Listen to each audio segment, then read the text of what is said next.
participants for muting all of Zoom unless we give permission. But since we don't quite know, I'll tell you what, let me do this. Okay, I just did it. So we're good to go there. I guess I need to press YouTube is start. up. What's that? YouTube's up. Oh, sweet. Awesome. Welcome, everybody, to Shop Talk. This is our very first time we've streamed from, I need to take a picture of my computer currently. There are 1,000 windows open. We're streaming via a service called Restream that sends to YouTube and Twitter and Facebook and sends to a Zoom account we have.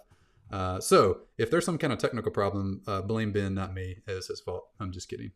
There's a high chance that something will not work correctly today. But thank you all for being here. This is the first time we've ever actually gone straight through to YouTube before. So thanks everybody for being here. Shop Talk is a weekly live show where we teach one practical thing you can do to grow your business and get more customers, and share a handful of things from behind the scenes of what we're doing so you can borrow and use them. So we're the crash test dummies, and you get to learn from the mistakes and the positive things that we find to do, and ideally take at least one super specific thing home with you today and do it.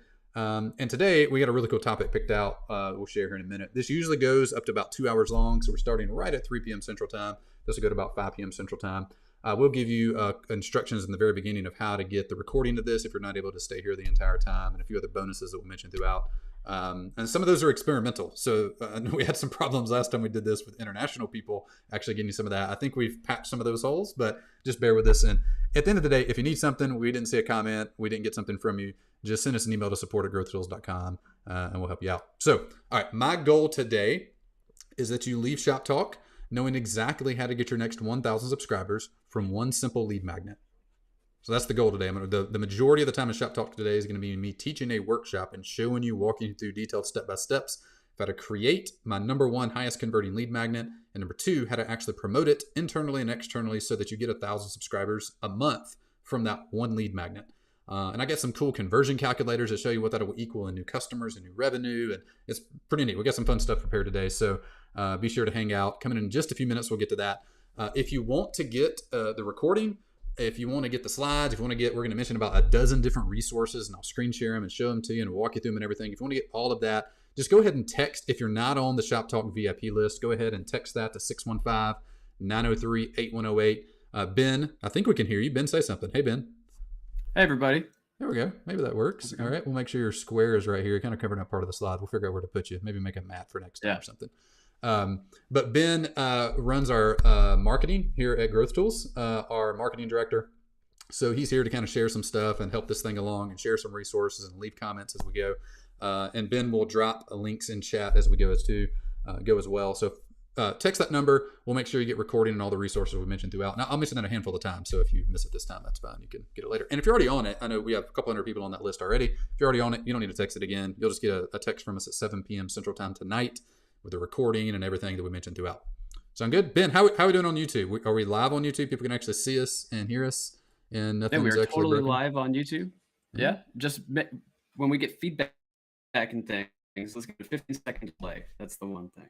50-second delay. Okay. We'll have to get, we used to have that all the time. Every time we did webinars for the first several years of the company.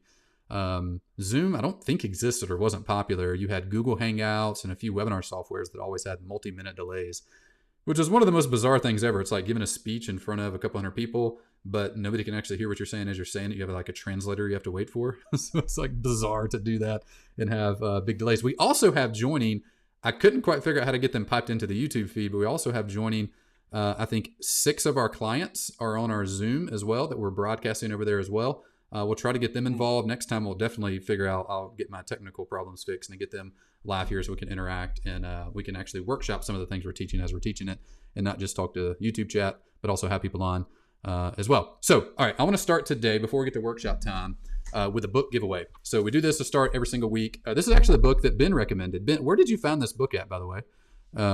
This actually came recommended to me from a copywriting coach. Oh, yeah. Nice. Hey, by the way, somebody said they couldn't hear Ben. Can you hear Ben a little better now, Drew, and everybody in chat? Let us know, like, thumbs up or thumbs down if you can hear and understand Ben, or if the volume is so low. We got one thumbs down. I just turned your volume up, actually, so maybe people can hear you now.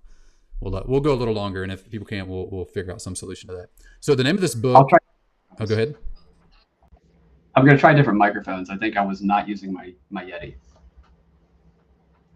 Let me know if that's better. Awesome. Yeah, we're getting thumbs up from YouTube, so that's great. So Ben recommended this book last week. It's called The 16-Word Sales Letter. It's written by a guy named Evaldo Albuquerque. Yeah, I guess that's how you say his last name. I've never heard of the guy before, never heard of the book before. Ben, it was recommended by a copywriting coach and told us about it. Short, self-published book, read the whole thing in a day and a half. And Elvado, his story, as he tells in the book, is he last year sold $80 million in information products from his copywriting. He's a professional copywriter, works for, what's the name of the company he works for? Agora Financial. Agora, which I think is like one of the biggest information publishing selling companies in the world, and is their top copywriter. So, so here's what we'll do. We give away one copy of a book, at least one copy of a book every Shop Talk. Today it's going to be the 16-Word Sales Letter. It is obnoxiously priced. It's an 85-page book, and it costs $40 on Amazon, which is, if you go by ROI, it's great. If you go by what a book cost, is exorbitant, to be honest. But we'll give away 2 copies today in the very first part of Shop Talk. The first copy is going to go to one person who shares the YouTube link. Share the YouTube link. Share it with a friend directly. Text it to him. Tweet it out. Facebook it out. Share it either directly with a friend or broadcast it out on social in some way. And put in chat, shared. And Ben will pick one person in chat. And we'll actually Amazon you a copy today. Make sure you get a copy of it. So one person put in chat what it is. While you're doing that, or one person put in chat that you shared it with a friend, and we'll pick one of the people that do and send you a copy today from Amazon of the 16-Word Sales Letter. While you're doing that, I want to give 2 of my top takeaways from the book. Number one is, this is the big idea of the book. It is, let me actually kill me and Ben, because we'll move this down here. All right. Did that move, Ben? When I moved our squares, did it move it, or do I have to press something else? I think it looks good on my side. Publish. Maybe it's that button. Yeah, anyway. Our faces should be in the bottom right-hand corner now. Maybe y'all can tell us if they are. Yes, correct. We're good. We're good okay, there. I think we're good. Okay, good. So two takeaways for me. One of them is just the big idea of the book. And this is what the whole book is centered around. The big idea of the book is that the secret to writing great copy is to define one belief and answer 10 questions. So if you're writing a sales letter, if you're writing an email campaign, if you're writing whatever, his core concept of the entire book is define the one big idea. What's the hook of it? And he walks you through, there's multiple chapters just on that. And then he walks you through the way to write your copy is just to answer these 10 questions. And I'll read the 10 questions out and get the book, and it'll walk you through the details of how it does. Yeah, cool. It looks like it moved, and that's good. We're trying to read chat. We got a lot of people, so the chat's moving quick and it's hard to keep up. All right, so the 10 questions are, how is this different from everything else I've seen? What's in it for me? How do I know this is real? What's holding me back? Who or what is to blame? Why now? Why should I trust you? How does it work? How can I get started? And what do I have to lose? So the book will walk you through the details of all that. But his basic premise is define your one big belief, answer these 10 questions, and your sales letter, your sales copy, your Facebook ad, your webinar will be written. And it's a fantastic walkthrough of how to do each one of those things. So definitely go check it out. Here's the second big idea from the book that I liked. And this was, I meant to share this with you, Ben. I was reading this. This was yesterday morning. I read this. I think it's chapter 2 and it's on question number 1. So this is on the, how is this different than everything else I've seen? And I love, this is one of those things that I've heard 100 times. I've done myself, but something about the way he articulated it in the book really resonated with me. And these 3 paragraphs I have on the screen are kind of direct quotes. It is, attention will be given when information novelty is high and will drift away when information novelty is low. There's a region of our brain called the substantia nigra or the ventral segmental, whatever. There's a part of your brain that lights up when we see new stuff. This novelty center of our brain is active only when we come across something completely new. If it's something familiar, it stays dormant. So an interesting way to say, when you're talking about your product, when you're talking about your service, you want to say it in a way that's novel and new for the person you're talking to, for your ideal prospect, so that their brain lights up and dopamine is released and they really pay attention. Because if you do the opposite of that, if you say it in a way that they've heard 1,000 times, they're not going to pay attention to it at all. And we all know that at some root layer, but something about the way they articulated this in chapter 2 of the book really resonated with me. So those are my top 2 takeaways from the book. Fantastic copywriting book, really short, obnoxiously expensive at $40 for an 80-page, halfway poorly written, self-published book, but the methodology in it is A+. So Ben's going to pick one person right now to actually get a copy, and we'll mail it to you today from Amazon. So Ben, it looks like we had a lot of people in chat share. So you want to pick somebody that shared? Yes. Randomly scrolling, I landed on Dave Jenkins. Dave Jenkins, Dave awesome. Jenkins. So Dave, if you would send an email to Ben at what would be the best email? Do support@growthtools.com and put 16-word sales letter in the subject line, and I'll make sure that we get it. I don't think there's a way for Ben to contact you directly, or maybe you could DM the channel. That might be good as well. So do both of those things. Subject line us in the email, support@growthtools.com, and send us a DM to the channel with your address, your physical address, and we'll make sure you get a copy of the book sent out here in the next day or so. And we'll refine some of this. By the way, anybody that's coming in the last like 15 minutes, we're using a whole new tech stack to do this today. We're using a software called Ecamm Live to do the broadcast, and we're sending it to YouTube, Facebook, and Twitter, as well as a private Zoom link for our clients. And there's a good chance I'll screw up some tech along the way today. In fact, Zoom can talk to me, but you can't hear Zoom. So sometimes they're in my ear, but the 150 plus people on YouTube can't hear Zoom at all. So that'll create some weird dynamics today, but we'll push through and improve it for next time. Okay, one other thing before we get to the core of the workshop today of Shop Talk is Ben each week preps one test that we ran in the previous week and shares it with you. One test inside of our marketing team that we ran in the last week or so. And we show you the test. We get you to guess which one won. And then the winner of one person who guessed correctly gets a copy of the book as well. So we'll send out a second copy of the 16-word sales letter to you. So I'm going to walk you through, or I'm going to present it to you. Ben's going to walk you through, because Ben's the one that actually ran the test. A recent Facebook ad test that Ben ran. Walk you through the two different variations. And in chat, I want you to guess which one won. And one person that gets the winner will actually get a copy of the book. So there's option A and option B. Ben, I'm going to go to... Here's option A. So walk us through, maybe walk us through the high level of the test, and we'll go through each ad, and that'll give people a good frame of reference for what we're actually testing here, because they look super similar to each other. Right. So this is a part of a new testing framework we're testing in ads. And this is phase 1 testing where we're going for click-through rate. It's supposed to give us a good indicator that it will scale and be successful in future campaigns at a higher spend. So this is testing for click-through rate, and what we're testing here is the hook and headline. So if we want to go to option A, it'd be easier to read, and then we'll walk through each one. All right, here's option A. So option A is what we call a pain hook, totally just digging into a pain point. And the pain point here is stressed out by inconsistent revenue in your coaching business ? That is all that people see, at least on mobile, when they're scrolling through the feed. And then the headline here is guaranteed 10 high-ticket coaching clients in 90 days. So we have kind of a mix here of a pain hook and then a promise headline. And then the video here is really just a testimonial video. That's the hook of it. Cool. Same video in option B. So this is option B here. It looks super. So if you just toggle back and forth, I mean, the copy and design are very similar. So what's different in option B, Ben? Totally. So this is what I would call a proclamation hook, where it's promising that you'll break through some sort of barrier. Break through the plateau of inconsistent coaching clients is what this one says in the hook. And then the headline is get 10 coaching clients in 90 days. So a little bit less descriptive, probably looks a little bit like less filling the space, aesthetically pleasing, but is simpler, more concise. So.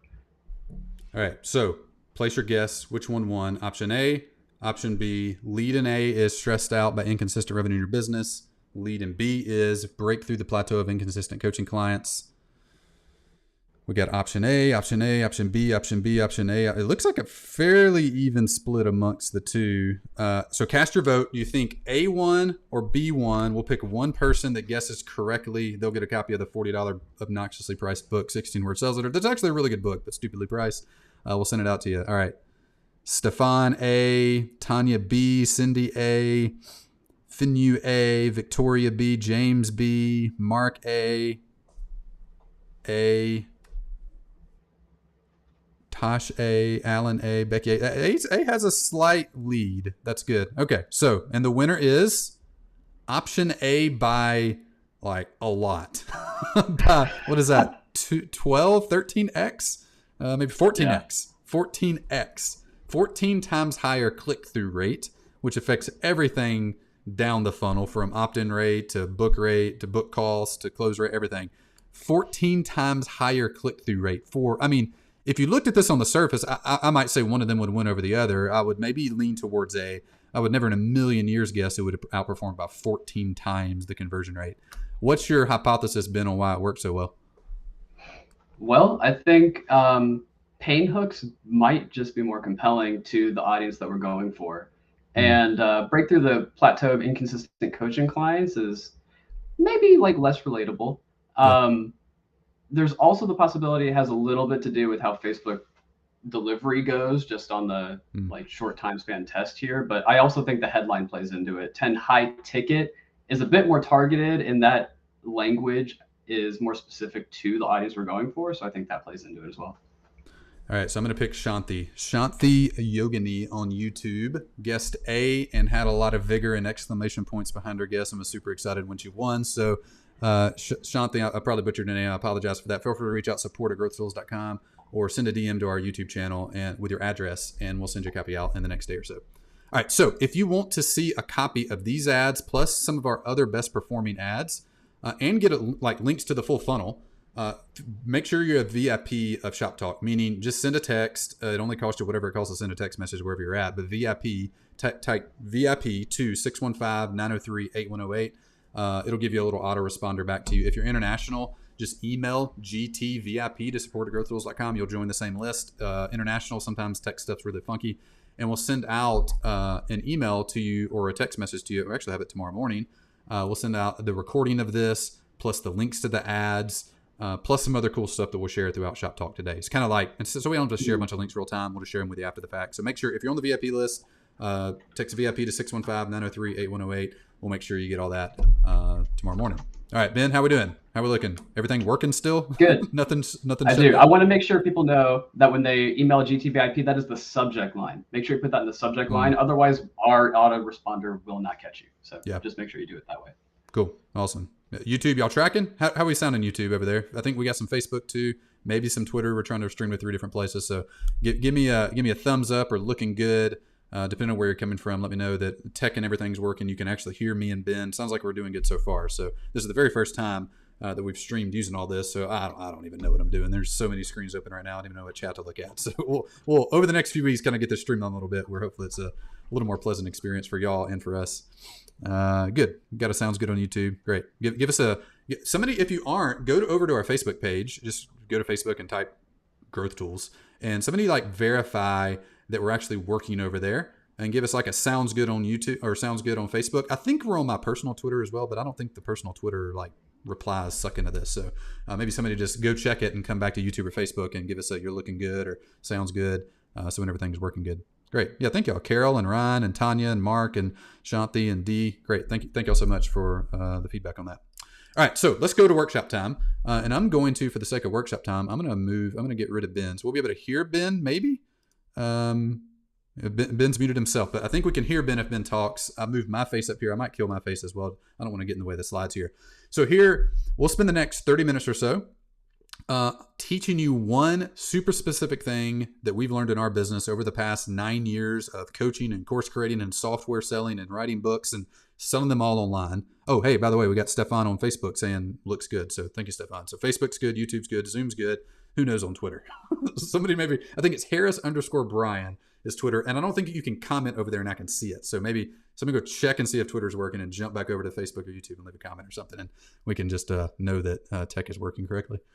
Yeah. Okay. So I want to make sure you leave today with one super specific thing. The thing I'm going to teach you today is how to get 1,000 email subscribers from one simple lead magnet. So before we get into the details of how that works, let's go high level. Customers happen like this. And if you've been to a shop talk before, you've seen me say this before, but every time before we get into the weeds of teaching how to do a specific thing, I want to make sure that you know how that fits into your business. Like, why do I need to know how to do this new shiny object thing maybe I haven't done before? Or where does that fit in the grand scheme of things? So any tactic you learn should fit in one of these 3 buckets. So there's 3 things you have to have for customers to get customers. You have to have their eyeballs, their heart, and their wallet in that order. If you try to get the wallet before you have the eyeballs and heart, it doesn't work. You have to attract leads. You have to build trust with those leads. And then you have to monetize. You have to have a simple way to turn them from a lead that has trust with you into an actual customer.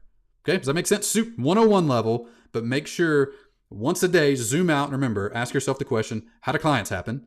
You have to have the eyes, the heart, and then the wallet. In that order, you have to have those things. So today, as we talk through the core lesson I'm teaching you today is how to generate leads by using a lead magnet, but it's less about the lead magnet. It's more about you have to have eyeballs before you can get hearts and wallets. So today, one of the number one questions we get, and the number one questions our clients have, by the way, we got a couple good on Twitters, so that's awesome. Shanti said good on the icons. Yeah, I added these in 2 weeks ago. I love them. I love eyes, heart, and wallet. I just kind of made that up, and it's fun. It goes. Anyway, so today, the thing you're going to learn fits in the attract bucket. Now, your offer might be wonky. Well, that's a separate workshop. We actually have taught on that several times. If you join the VIP list, we'll send you a link to that, and you can just go watch that workshop, and I'll teach you exactly how to make a high converting offer. If you don't have good trust in them, that you need better content, you need better workflows to generate content. We've talked about that before. There's a workshop on that. Join the VIP list. We'll send you a link to it. If you have funnel questions, today's workshop is on how to generate leads, not those other things. Now, when we work with clients, and we have a handful here in our Zoom chat listening today, this is the marketing system that we help them install into their business. It's a full-blown system for attracting leads consistently over time and within a year or less. Ideally, if you're executing well and things are going well, you're getting 1,000 leads a month. To building trust in those leads by a simple content plan that takes you less than 2 hours a week to run, and 3 simple funnels that converts those eyeballs and those hearts into actual revenue. This is the full-blown system. When a client comes in, the way we analyze their business is looking at the system, analyzing those 3 categories, and then constructing their specific plan based on where they're at into a system that generates consistent revenue for them. So if you want to know how you do all these things, this is what we work through installing for all the clients we work with and exactly the system that we run as a company. Okay, so this is all the details and tactics of how to do the eyes, the hearts, and the wallets. So let me ask, as we get into lead magnet training so that you can generate 1,000 leads a month from one lead magnet, question for everyone on YouTube, Facebook, and Zoom. How many subscribers did you get, new subscribers did you get to your email list last month? In the month of, we're doing this at the end of, or at the beginning of March, I guess. So in the month of February, how many new subscribers did you get on your list?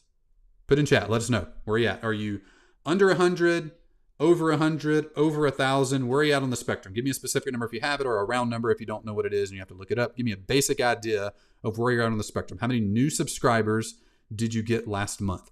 This is one of the single most important numbers in your entire business. And almost no one tracks it. The number they track typically, maybe if they track a number as far as their email list goes, they'll typically track the entire size of the list, not necessarily the new subscribers last month. The new subscribers last month matters exponentially more than the total size of the list. A handful of people pumping in. We got D under 100, Retirement Wisdom 162, Guerrilla Realty Chris, what's up? 1427, great. That's last month. Adudu 118, Melinda 16, Mark 100, a little over 100, Garrick 5 to 10, Brittany 800, James 15, not too great. That's fine. 100, 100, under 100, under 100, about 21, about 20. Great. Okay, so that's good. So let me show you why this numbers matters a lot. I'm going to share this is zoomed in a little weirdly. Let me zoom out. Maybe we can see. I think it's maybe my slide. Anyway, okay. So I'll share the spreadsheet with you. And we'll share it to VIP list. So make sure you just get on the text list. Ben will drop the number in chat if you haven't joined it yet. We'll send you the spreadsheet. This is why it matters. So this is this is a spreadsheet that calculates how many new clients you should get per month or how many new customers you should get per month based on how many new subscribers that you get each month. And I'll walk through the conversion rates here in a second. I have a separate slide for that. But at 50 new subscribers per month, if you're selling a $10,000 product, you should be generating about $4,400, $4,500 a month or $53,000 a year. And again, these are benchmarks, not projections. I don't know your specific situation, but these are looking back over all of our client data, looking back over all of our data. These numbers are generally true. And I'll walk over how we get to the conversion rate here in a second. So, but forget the conversion rate. Look at the exact numbers. At 50 new subscribers per month, you can roughly bank on about $53,000 a year in sales if you're executing on a good to great level. 250 subscribers, nothing changed in conversion rate, but you went from 53,000 to 186,000. At 1,000 a month, $420,000 a year. Just by moving the new subscriber number from 50 to 500, we went from 53K to 210K. By moving it from 50 to 250, we went from 53,000 to 186,000. One thing that gets really confusing in business is you get so into the weeds of your business, so close to the Mona Lisa, it's hard to see anything at all. Almost always there's small levers that you can move that can make it a huge difference. In this scenario, just by growing the new email subscribers from 50 to 500, you went from $53K to $210,000 in sales. Nothing else changed. You didn't improve conversion rates. You didn't change the product. You didn't change your website. You simply added more people to your newsletter, to your subscriber base. Now, let's talk about conversion rates here for a minute, because they obviously play a huge role in this. And I would encourage y'all, take out your phone, take a picture of both of these slides, and go back and analyze it compared to what you're doing currently. So take a picture of this, get your cell phone out, take a picture real quick. We'll send slides out too. You can thumb through it, but have this on your phone and think about this over the next 24 hours to compare this to what you're doing to see if you're wildly over or wildly under. If you're wildly under, you have lots of room for improvement. If you're wildly over, you're doing really good. Probably still have room for improvement, but like, pat yourself on the back, you're doing a good job. All right, let's talk about conversion rates for a second. All this matters to growing your email list, because before we talk about conversion and lead magnets and getting subscribers, we're going to know why it actually matters to anything. Subscribers equal sales if you convert them. So here's some benchmark numbers. Again, these are benchmarks, not projections for you. If we were going to work with you as a client, we would look at all of your numbers and set projections for you specifically based on where you're at right now. So I don't know where you're at right now because I don't know you right now. But there's 171 people on YouTube. And I would love to look at your numbers, look behind the scenes to give you specific projections. But look at these as benchmarks. Take a picture, compare it to where you're at now, see how this stacks up. At a $10,000 price point, if your leads you're generating are great quality, meaning they're around closely aligned to who your best fit client is, and your funnel is optimized really well, you can expect around a 0.6% conversion rate. And you can walk it down. If you have good leads, not great leads, but good leads and a good funnel, you can expect about a 0.35% conversion rate. Okay, meaning you got lots of room for improvement. Maybe you're just getting started or get a new product or something that's not selling well yet, but a 0.10% conversion rate. And you can walk it down by price point. Your conversion rates will go up. Not necessarily in proportion order to the price point it went down by, but they will go up as the price point goes down. So if you click back to this sheet here and we were looking at 50 new subscribers at a $10,000 price point equals $53,000 in sales, 1,000 subscribers a month at that same $10,000 price point for your product, $420,000 in sales. So if you're selling high-end coaching, if you're selling annual contracts of software, if you're even selling expensive courses, you can get into this price point range, which is a separate conversation. So the reason this matters, the reason getting 1,000 subscribers a month matters, or growing your subscriber rate, is as subscribers grow, your revenue grows. As long as the subscribers you're getting are good and your funnel is at least halfway decent, meaning the path from becoming a subscriber to being made an offer and converting is good. In fact, the two biggest factors in how you convert are those two things: the quality of your leads and the quality of the funnel. If you have right quality and the right quality of funnel and you just pour more people on top, your sales will go up every single time. If they don't, you have a lead problem or a funnel problem. So, makes sense? Everybody tracking with that? I feel like that was way too much information to make that basic point, but making the spreadsheet was really fun and crunching all the numbers was really fun. I'll share that after the fact. You can make a copy of it, play around with your price point, how you would rate your conversion rate and your lead quality right now, and see about what you should be at. I would encourage you to spend 30 minutes and play around with that and see. And you could, the reason it gets me excited is I can punch in like, okay, last month we got 500 subscribers. If we grew that to 750, what would happen? It's like, whoa, we generated another $10,000 last month just from getting 250 subscribers. Or, whoa, I got an okay lead quality and conversion rate. What if I got it to great? Let's work on that area of the company. So let's talk about how you get subscribers now. We understand the basics of this. Now, how do you get subscribers? One of the single best ways to generate subscribers is something called a lead magnet. Raise your hand, type lead magnet in chat if you know what a lead magnet is. This is marketing 101, but I don't want to assume anybody here knows any particular thing or knows the lingo that we're using. So let's just define the basics before we go into the details of what it is. A lead magnet is a free item you give away in order to get people's contact information so that you can follow up with them, build trust with them, and eventually make them an offer. So you've seen these everywhere. You probably have made them. You probably have downloaded hundreds of them in the past. A lot of lead magnets. Gorick and Dee and Paul and Dan on Facebook. I like the Facebook people. Good job, Dan. Brandon, James. Great. Yeah, most people knows what a lead magnet is. Great. So if you've seen an ebook before, a white paper, a video series, a cheat sheet, a quiz, a challenge, those are just examples of lead magnets that exist. The primary purpose of them is to get people that come to your website or find you and interact with you in a variety of ways to raise their hand and say, man, I love that. Here's my contact information. Please tell me more. That's the purpose of it, is to do that. Is to be a magnet for leads, to get them to come to you. It's bait for your best fit clients to come to you. A few examples of that. This is from okdork.com, a site run by Noah Kagan. Notice this is his homepage. Go to okdork.com. It says, get my best updates delivered in your inbox. Free bonus. This is the lead magnet. The 10 Commandments of Entrepreneurship PDF used by thousands of marketers. Meaning, enter your email to join my newsletter, and you're going to get the 10 Commandments of Entrepreneurship PDF. Lead magnet. Another example from selfpublishingschool.com. We help you successfully write and publish books to grow a business, from writing to selling your books online and all the steps in between. And there's a take a quiz button down here at the bottom.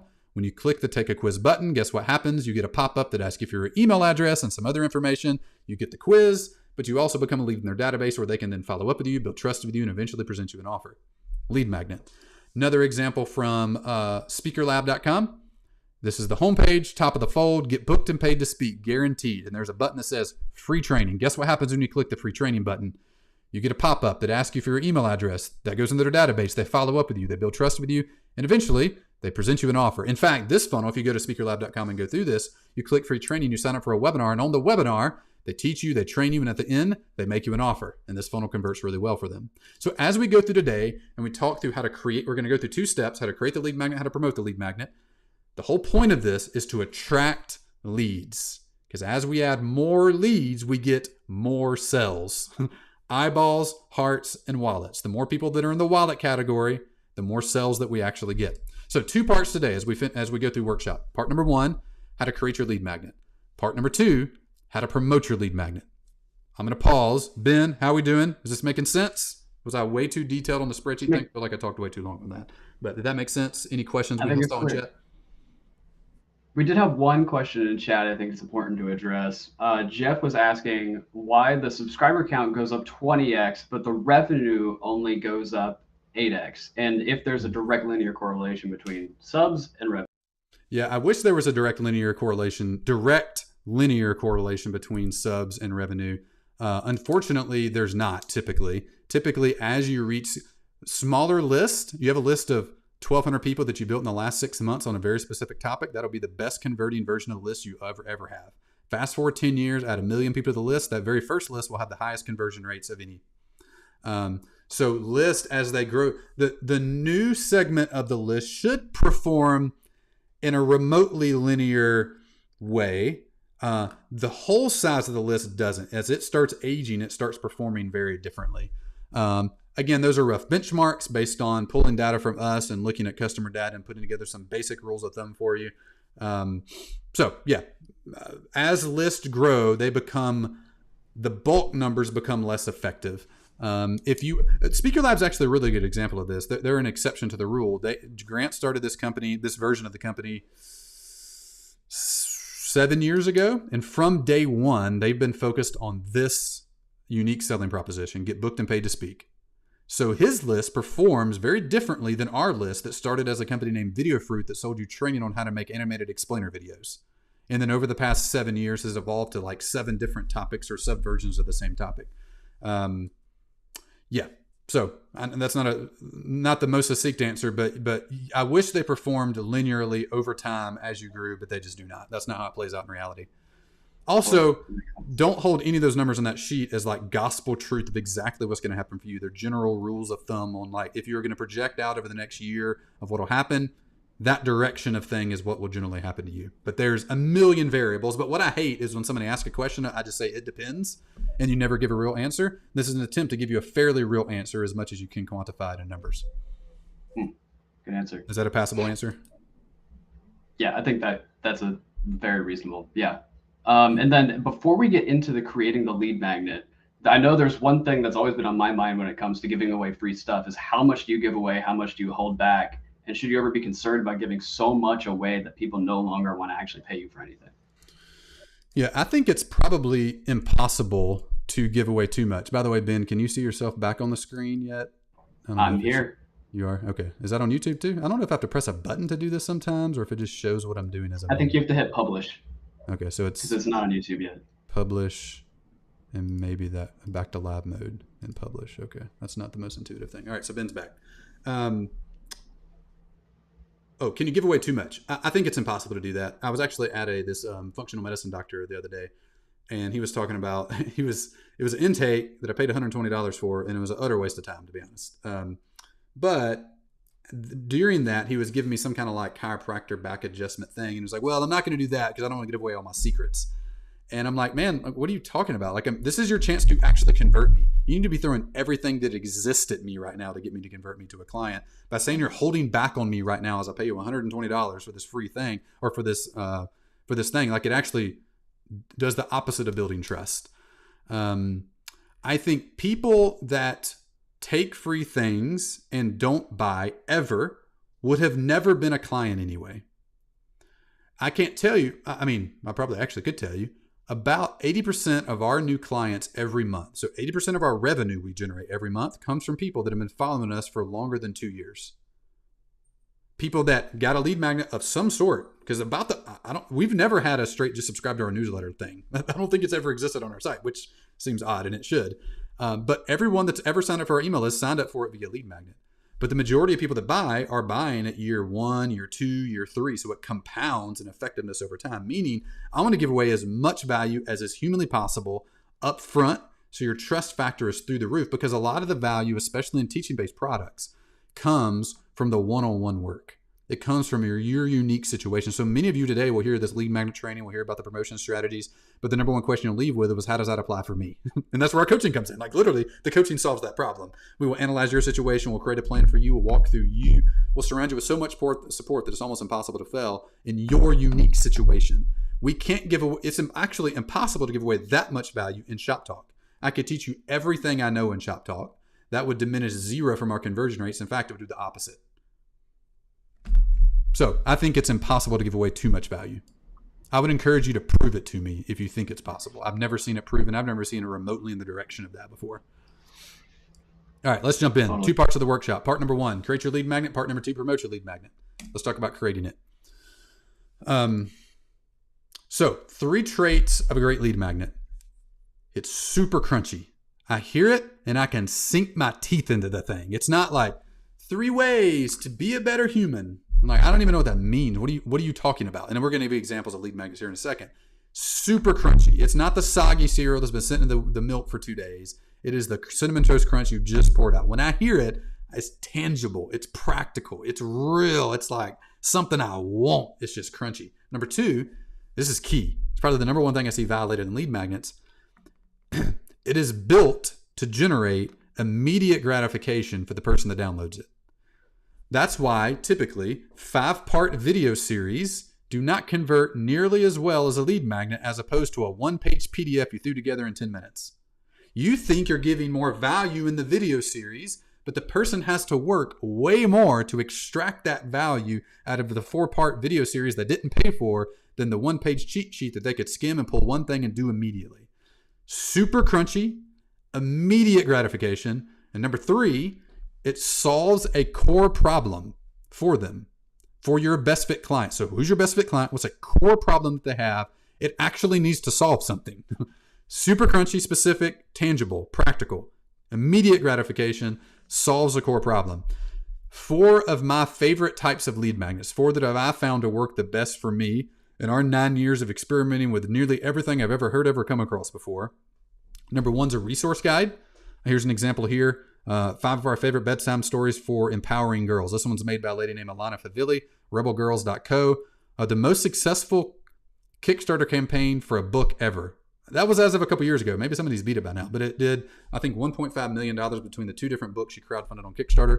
A key part of the marketing was this lead magnet. Number 2, a checklist. So literally just a checklist of things that they could do to solve the problem. Like here's 10 things you can audit your HR with to make sure you're optimizing your payroll expenses. This one specifically, I forget the company. I can't quite read the writing there, but your summer checklist for finding more quality family time. Number 3 is a case study.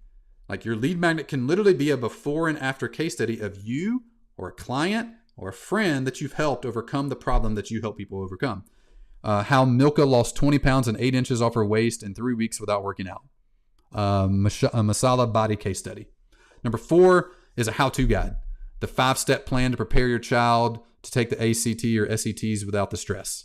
So a resource guide, literally a list of resources. These are things to watch, listen, and use. Number 2 would be a checklist on how to do the thing. Number 3 would be a case study. Number 4 would be a how-to guide of literally step-by-step how to do a particular a particular object. My favorite of the group that I found to be the perfect like Venn diagram overlap of effectiveness and ease of actually executing, but also being hitting the 3 criteria, immediate gratification, super crunchy, and solves a real problem, is the resource guide.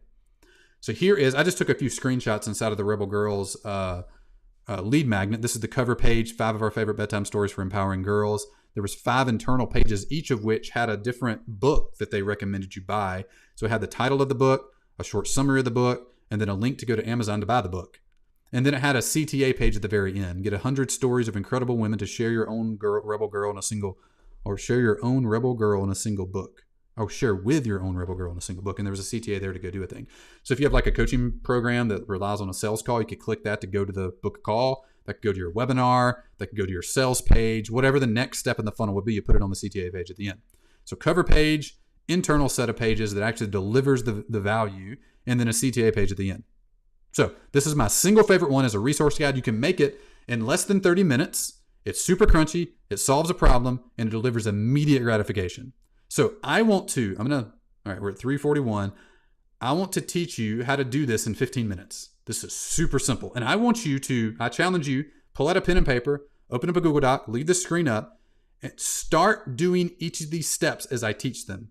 You won't be able to finish them all. It'll be too much to listen and do it at the same time completely, but outline them as I go. I'm going to walk you through the steps, how to make this lead magnet. And then in part 2, I'm going to show you what to do with it, like how to promote it to actually generate new subscribers. But we got to make the thing first. So part 1, identify the desired result of your best fit client. Literally just write down, what are you trying to accomplish for the people you work with? So I just wrote down a few examples. Empowering young girls, that was Alani's. Increasing business revenue, that'd be a version of saying what Growth Tools is. Families enjoying time together, that could be the board game guy that made the board games and had the little checklist that I showed the lead magnet for earlier. So number 1, identify the desired result for your best fit client. In fact, I challenge you, if you're in chat, YouTube, Facebook, Zoom, type in chat and put, what is the desired result for your best fit client? Don't talk in marketing language. This isn't for public facing use yet. This is literally just type down the desired result your best fit client or customer has and put it in chat real quick. That'll force you to actually do the thing. All right, step 2, once you've done that, write down a few different ways to describe the result. So for us, the desired result, you could say in kind of just straightforward non-marketing language, increase business revenue. That'd be what ours is at Growth Tools. That's what we coach people to do. A couple different ways you could talk about that, or phrases you could say around that would be help them grow to 7 figures, help them hit consistent $10,000 months, finally feel in control of your business. No, those are kind of crappy, but those are like a few variant ways to talk about the result. So D, collect unpaid invoices. James, book more shows without a hassle. Dan, 7 easy workouts to lose weight. I feel like you're talking in marketing language a little bit. What's the desired result you want? That actually sounds like a good resource guide, as a 7 easy workouts to lose weight. That's a good title of it. Get consistent clients, get book sales. Good. Yeah, keep putting those in. What is the desired result they want? Now, step 2, this should take you 10 seconds to write down. If you spend more than 10 seconds, you're overthinking it. Write down the crappy version in 10 seconds. Step 2, you get 60 seconds for this one, max. Write down a few different ways to talk about that result, maybe in a slightly more compelling way than the crappy, just straightforward version you wrote here. So for us, grow to 7 figures, hit $10,000 months, finally feeling control of your business revenue. Put it down in chat. Put down your slightly more interesting version of saying the desired result. Write 3 of them at least. Step 3. Now you got the actual tangible result. You got 3 different ways to talk about it. Now I want you to name the lead magnet. Here's a few templates you can use. Maybe Ben, put these in chat for people so they could just copy and paste them, or y'all could take a picture of this and use it. This will actually be the name of the lead magnet. This will be on the cover page of the lead magnet. This will be the thing you put in the email, thing you put in the ad. When you promote it, this will be what you say. So naming it's important. Here's 3 different templates you could use. The 5 best resources for achieving the desired result, and inject one of the pretty ways of talking about your results. So for us, that might be the 5 best resources for bringing in 10 new clients a week, 10 new coaching clients a week, or 10 new high ticket clients a week might be what we would say. My favorite, or 5 of my favorite podcasts for inspiring myself and as an entrepreneur. I don't know. That'd be a version of that, of the second one. 5 of my favorite items, item category for achieving desired result. Third different way you could title it, 5 ways to achieve a desired result. And just inject one of your phrases there. 60 seconds, pick one of the 3, the one that just piques your interest, and take the copy you wrote in step number 2 and inject it in step number 3 here. Everybody got it? 60 seconds. I want you to name it and put the name in chat right now. Workshop it real time. Don't delay. Don't procrastinate. Use the urgency of right now to actually get the name done. At least you're going to leave workshop today with a name of a lead magnet. At the very least, you'll have the name of the thing, which is, I find, is a sticking point for me when doing a project, is actually naming whatever the thing is. So name it, get you a few templates, put it down here. 5 reasons why your book isn't selling. Ooh, that's good. Except this is a resource guide, so you're going to tie it back to resources. 5 tools you can use if your book isn't selling, like you want it to. I don't know, maybe that's a name. 5 ways to rock the 9 to 5. I don't exactly know what that means. Maybe it could be 5 ways, 5, I would tend to use this item. 5 ways to enjoy your job. Oh, there you go. Or like 5 daily habits you can use to enjoy your job. There you go. That's the item, is the daily habit. I like that. Like you labeled the item. That makes it more crunchy. 5 ways to rock the 9 to 5 feels not the most crunchy thing in the world. 5 daily habits you can use to increase your job satisfaction by 100x. And that's a little arbitrary, but like now I understand what you're talking about. It's good. All right, step 4. Gather the content for your resource guide lead magnet. Actually, just pull together the resource. This should take you about 10 minutes. This will take a little bit longer, so we're going to stop for all of you to do this, but this should take 10 minutes max. And here's a few prompts to use to get you thinking. What is one thing they could read to help them? What's the one thing they could read to increase their daily habits? So you go to James Clear's website, you find one habit guide he has. Great, that's one of the 5. What's one thing they could watch? You go to YouTube and you search habits and you found a Charles Duhigg video. That's a thing they can watch. What's one thing they could listen to? You go to iTunes and you search for a habit podcast, or one you've done or one somebody else has done, and you make a link to it. What's one thing they could use? Looking for a tool or a software product or a physical product they could use. Maybe it's a physical journal they could write gratitude in each day. Maybe it's something else. What's one thing they could do? This is a practical action. I would encourage you in a resource guide to mix a handful of these things. If it's all things to read, it gets a little boring in midst of consuming the lead magnet. If it's a thing to read, a thing to watch, a thing to listen, and there's a couple of each one of those things, now it's even more compelling. In fact, I'm going to do this in a minute. At the end of Shop Talk, I'm going to share a few just recommendations if you're interested in growing your business, like marketing recommendations of things a thing to listen to, a thing to read, and a thing to use. And I literally use this format. And if you, it's actually a good gift giving guide as well. If you're giving gifts, mix up the type. Don't just do one thing over and over again. Mix up the things you're doing. So spend 10 minutes or less. One thing they could read, one thing they could watch, one thing they could listen to, one thing they could use, or one thing they could do. Pick 2 or 3 of these and do a couple of each. That's your resource guide. That's your content for it. Step 5, design and format the lead magnet. So you now have the title, you now have the content. Now you just need to actually make the PDF.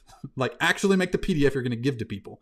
I have a tool for free that does this for you called attract.io. Ben will put a link in chat for you.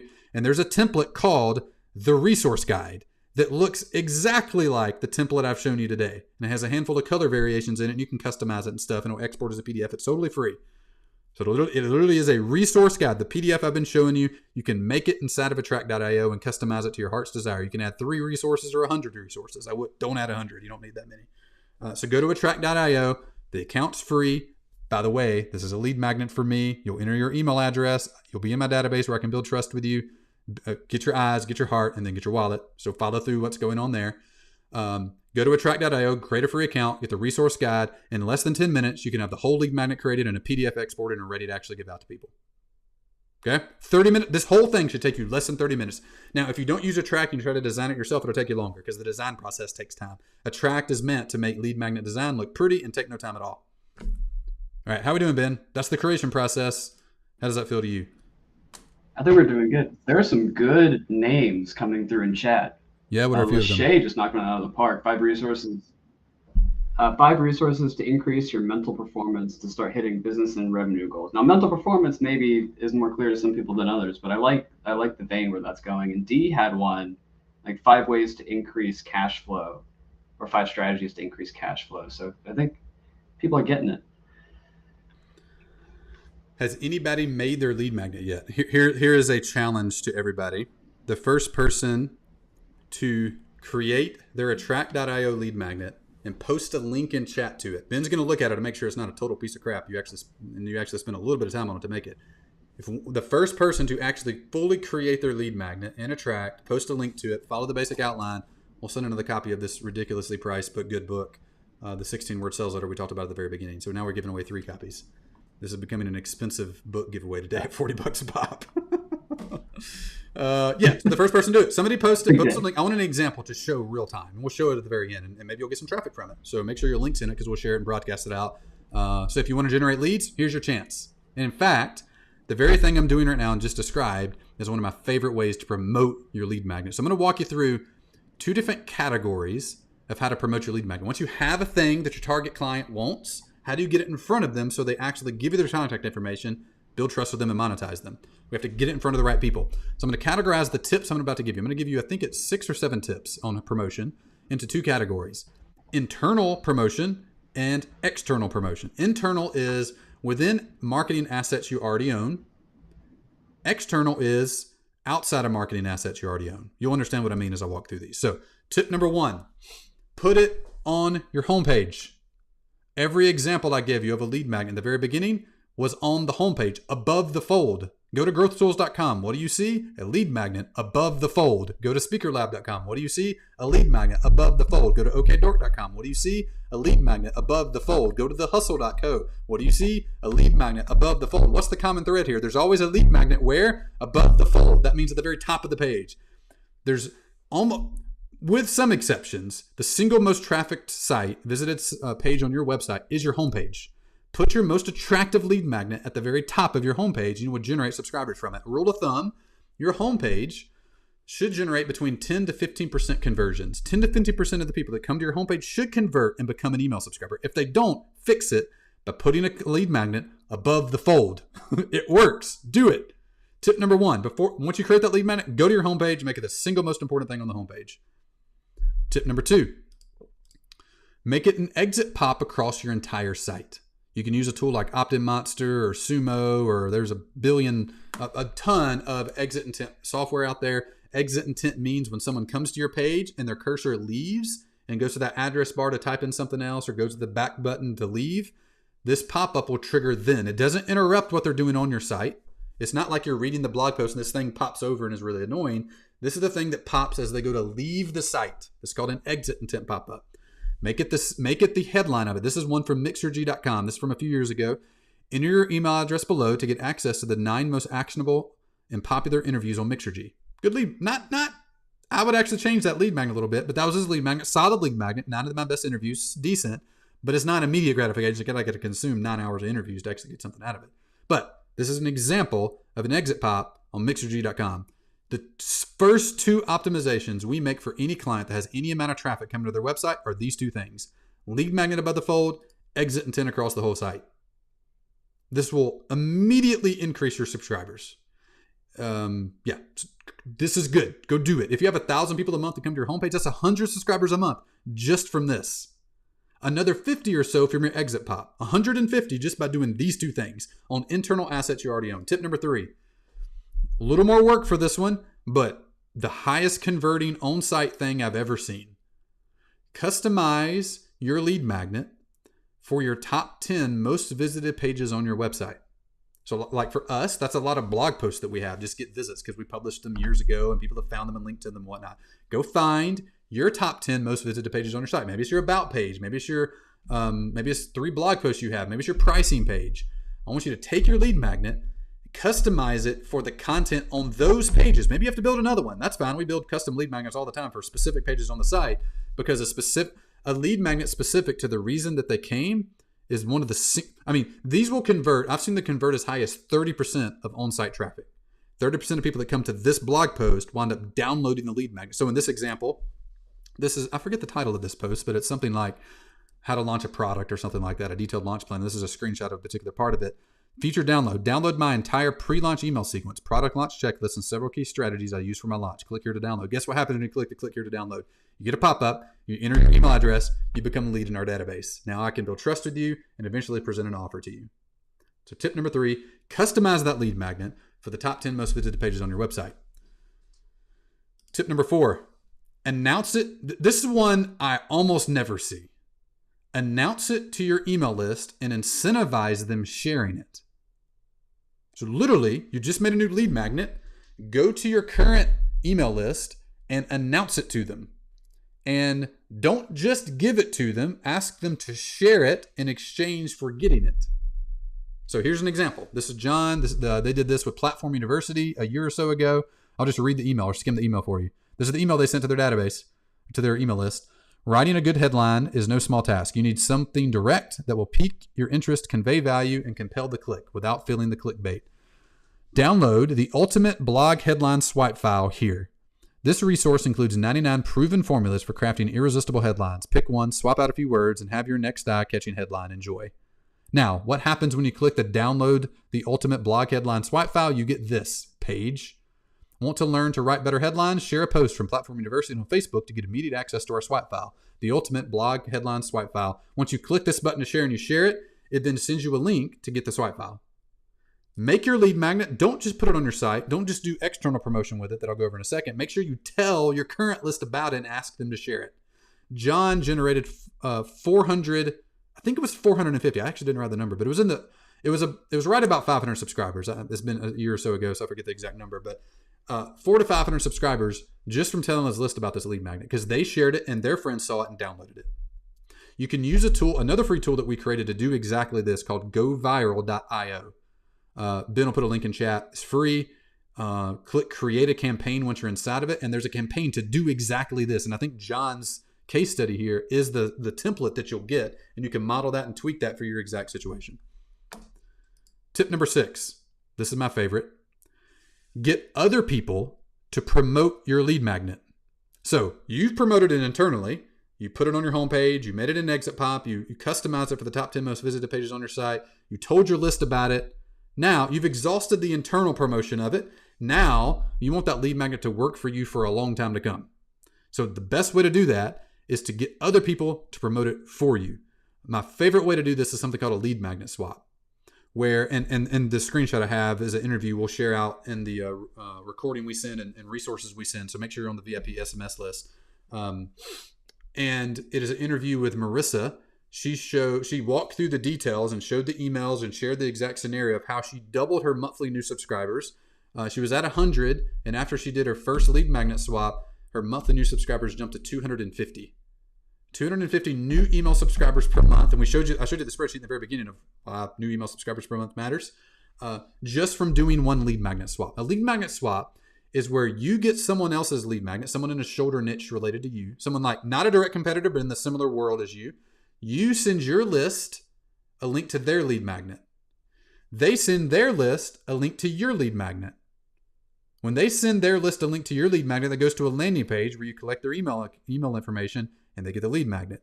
When you send your list their lead magnet, you do the same thing. So both of you get 50 to 350, depending on the size of the list. You get the average is about 75 new email subscribers, and it obviously depends on the size of your list and the size of their list as to how well it works. I'll send you a link to the interview and we did a full-blown like 1,500 word case study on Marissa and the details of exactly how she found the person, the emails they sent, so you can like walk through the details of this. Here's a few other examples. This one is from Alp Turin. Here's an email that a local co-working place sent for him. So he had a lead magnet, a checklist. He's a lawyer. This was 2 years ago, I think it was, when GDPR came out. He's a lawyer, so he can help with GDPR advisement. Had a local co-working space that's full of businesses that have websites that are totally confused about GDPR. So he teamed up with the co-working space. He sent an email out to his list promoting the co-working space, a lead magnet of theirs. The great thing is when you share a lead magnet, you're just sharing value. You're sharing like a crunchy, specific, immediate gratification thing that your target client wants. So it's not like you're asking for anything. You're sharing a resource. This is the email they sent out. The co-working place for Alp. Hey, co-working friends, are you GDPR compliant? Are your terms and conditions ironclad? If not, you could be sued at any moment and be tied up in court for years. That's why I want to introduce you to our resident lawyer, Alp. Alp has created a simple 10-part checklist you can use to make sure your online business is playing by the rules and isn't leaving itself open to being sued. Click this link to download the checklist and get weekly advice from Alp. Alp got 408 new email subscribers and a $15,000 project, as well as a $3,000 monthly retainer client from this email that a local co-working place sent out. One more example. This is from Chad Allen. Hey, and this is the email he sent. Hey, inject first name from his database. Happy Wednesday. Quick share today. My friend Ryan McCrae created a handy guide for 4 essential iPhone apps that will help you keep your focus. One of them actually gamifies your ability to focus. I thought you might like it. Click the link below to grab the guide and emails about productivity from Ryan. Get this PDF and awesome email. So Chad sent this out for Ryan. Ryan sent a similar one out for Chad. Ryan got 416 new clients from this email that Chad sent out. Chad's list was like 2,500 or so people at the time. 416 new subscribers, 10 new customers for his course as a result of this email. This is the single simplest lead gen strategy I've ever seen. There's others that are more complex, that can scale, that are more complicated, that potentially can bring in thousands of people but have way more moving parts. A lead magnet swap is the single simplest I've ever seen. Why does all this matter? Going back to the very beginning, the more subscribers you get, the more revenue that you get. So by doing what Chad did, what Out did, what Marissa did, you can easily, via a handful of lead magnet swaps a month, get to 250 to 500 new subscribers a month. And if you're selling a $10,000 product, that can get you well into the six figures just from that. So we'll send out to the VIP SMS list, which if you aren't on, Ben will drop instructions in chat so you can make sure you get on it. A link to a partner, a partnership training workshop that we did a few weeks ago. That's just like this, just Shop Talk a few weeks ago, that walks you through the details of how to find partners who do lead magnet swaps with you, what to say to them, how to follow up with them, how to execute it. And we're actually going to do an interview here in a few with Chris Jones, who did a partnerships, not lead magnet swaps. He did one of the more complicated but higher ROI versions called partner webinars. We're going to interview him of how he's substantially grown the business from that. But get on the SMS list. We'll make sure we send out the partnership training, and you can apply that to lead magnet swaps and how to execute that. That'll include Marissa's interview as well, so you can see how she did it to get 250 subscribers a month. So 2 things: create your lead magnet, walk through that in detail. Number 2, promote your lead magnet. If you aren't on it already, make sure you get on the VIP list. Text VIP to 615-903-8108. We'll send out this calculator. We'll send out a link to a track.io and the 4 different lead magnet templates. All the 4 major ones that I talked about, the checklist, the resource guide, the how-to guide, and the case study, are all templates inside of a track that all look really good, and they're really easy to input your information and publish them and have a lead magnet quickly. We'll send a link to that and our partnership training, so you have that. We'll send that, as well as the slides and the recording of this workshop, in case you didn't catch the whole thing, out tomorrow morning, first thing. So make sure you're on that. We'll send all those links out so you have it. All right, coming up in just a minute, we're going to interview Chris Jones. Chris is a longtime Growth Tools customer. Chris is one of my favorite people because about once every 4 months, he sends me an email with another really cool result he's had as a result of our coaching and training and products he's bought with us over the years. I have a whole folder just identified as Chris Jones, and I go to it, and there's at least a dozen emails, Chris, that are in there as a result of that. We're going to have him on in a minute. He's going to walk through how he's used partner webinars to grow his business to $913,000 a year. So Chris has a company called Gorilla Realty. He sells courses and software, and he helps realtors sell more houses. So he's a customer of ours. The goal of this interview is for you to know exactly what Chris did so you can mimic that and model that and use it in whatever your industry and business is. So he runs a course and software business, and there's not a lot of businesses that are both of those things. So you'll learn kind of from a unique perspective of his how to do that. So before we get to that, I want to make sure we zoom back out and you understand where this lead magnet stuff and getting a subscriber fits into the grand scheme of getting customers for your business. 3 things you need. You need eyeballs, you need hearts, you need wallets. You have to attract leads, you have to build trust with those leads, and you have to monetize those leads. What we've walked through today is the single simplest lead gen strategy I've ever seen. Lead magnet swaps. You can create it in 30 minutes. You can do dozens a month because you don't have to have your personal time invested into showing up and doing a thing or creating unique pieces of content over and over again. And it works really well with small lists, with big lists, and everything in between. So if you're looking to generate leads, I would highly encourage you to think about that strategy and to take steps on it. So before we interview Chris, I want to do 2 things. Number 1, I want to share a handful of resources that I found in the last couple of weeks that I think you might, like as an online entrepreneur running a business, you might find cool.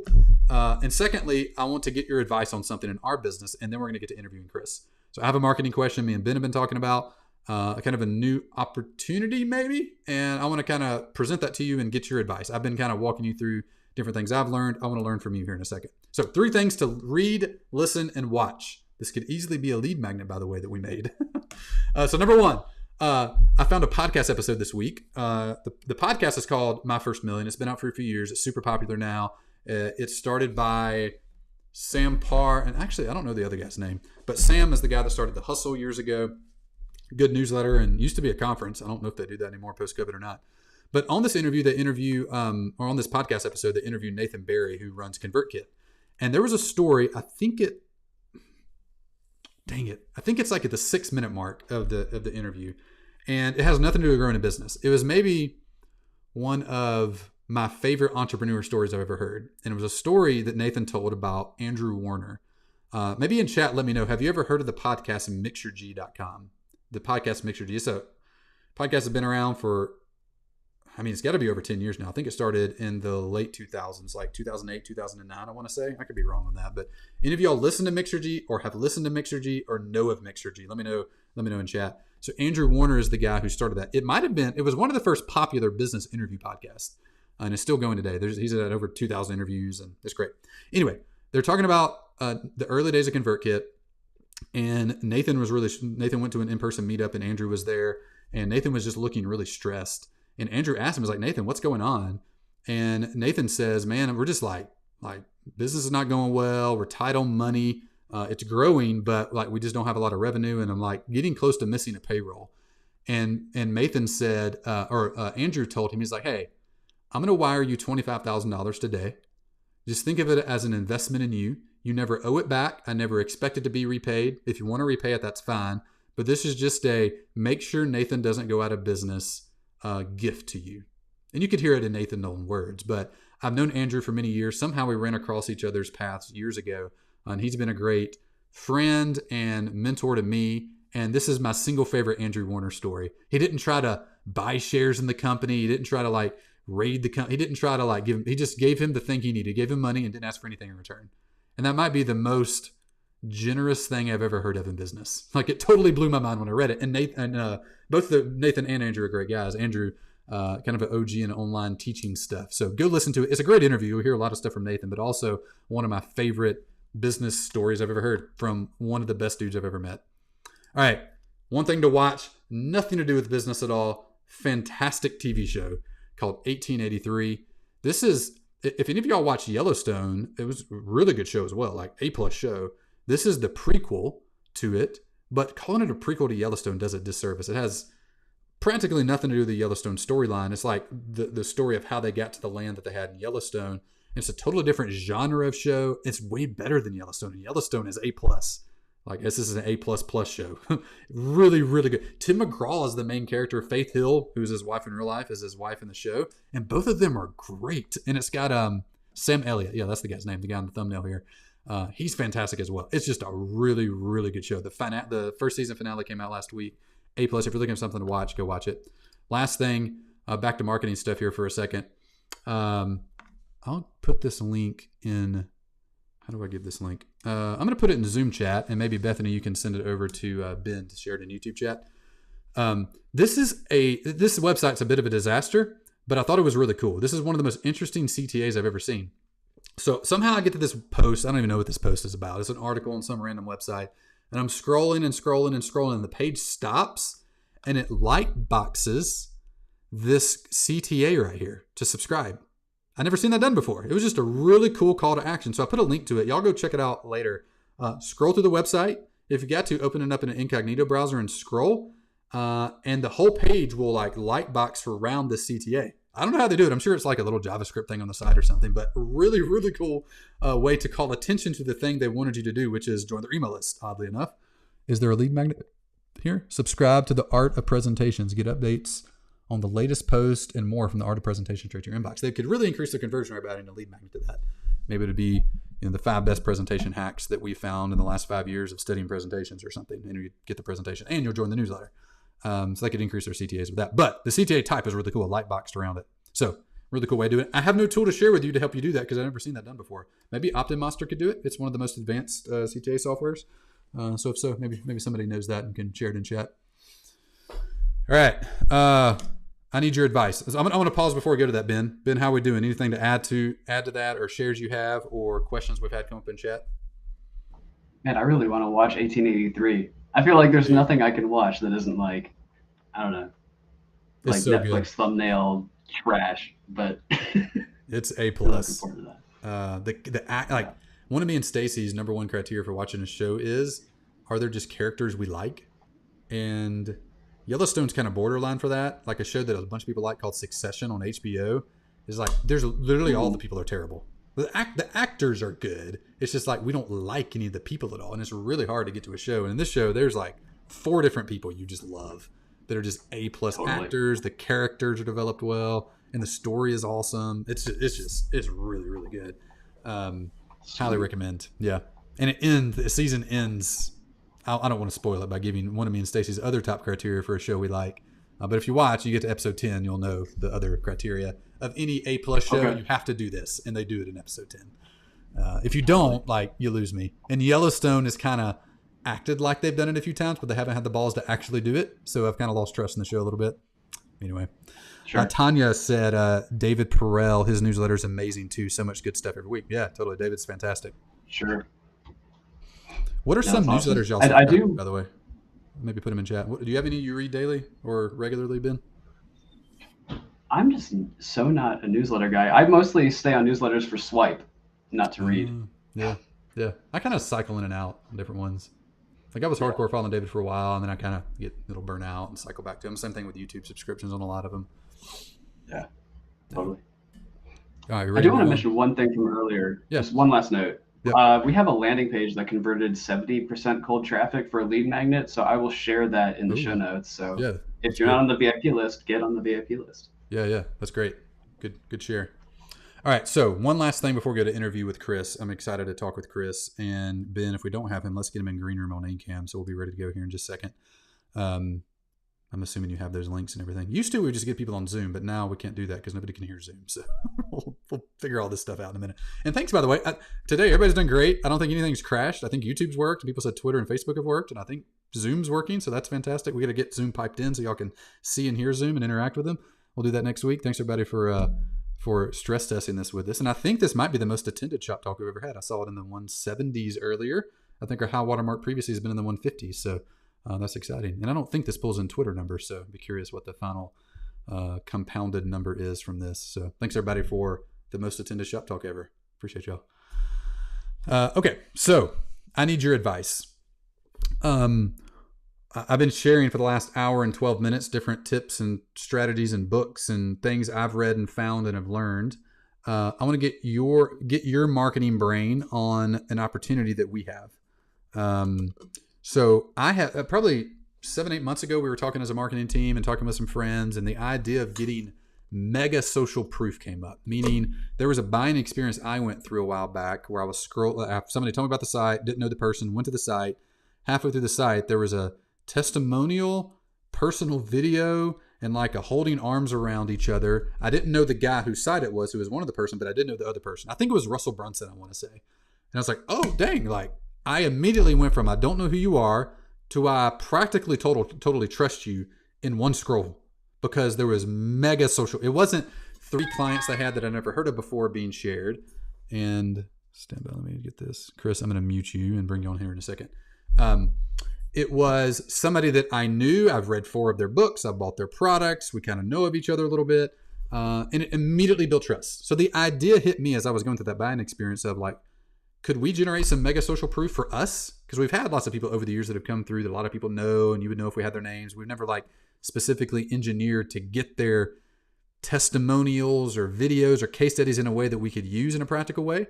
So it kind of started the ball moving in that direction. And just the other day, we had our first like intentional curated version of what I would classify as mega social proof come through, in that we got a personal video it's a 1-minute video from Michael Hyatt, a direct recommendation of our coaching, directly saying the results they got from our coaching, meaning they had their best month ever and selling their primary coaching product as a result of our coaching. It's just a really good video. It's like you watch it, and if you know Michael and you follow him, you like would immediately have trust in us.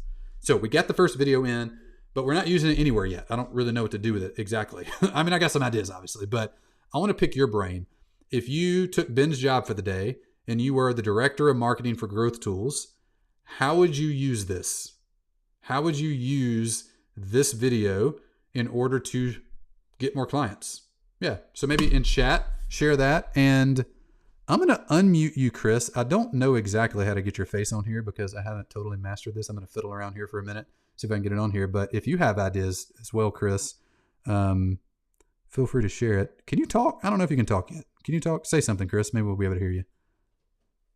Nope, I can't. How do I get you out of the green room? Add? Oh, now we got both of our faces up here. I don't know what'll happen now. Wow. Split screen. We'll go double wide. I have no idea how to get you on your own little camera feed. I'll put you on the spot. What comes in YouTube? Drop us some ideas. Would love to get some thoughts. YouTube chat, Zoom chat, Twitter chat. Any ideas you have, feel free. If you were VP of marketing for Growth Tools for the Day and you had this video and you have to properly weaponize it, properly use it, what would you do with it? Chris, Ben, any ideas come up for y'all on ways we could use this effectively?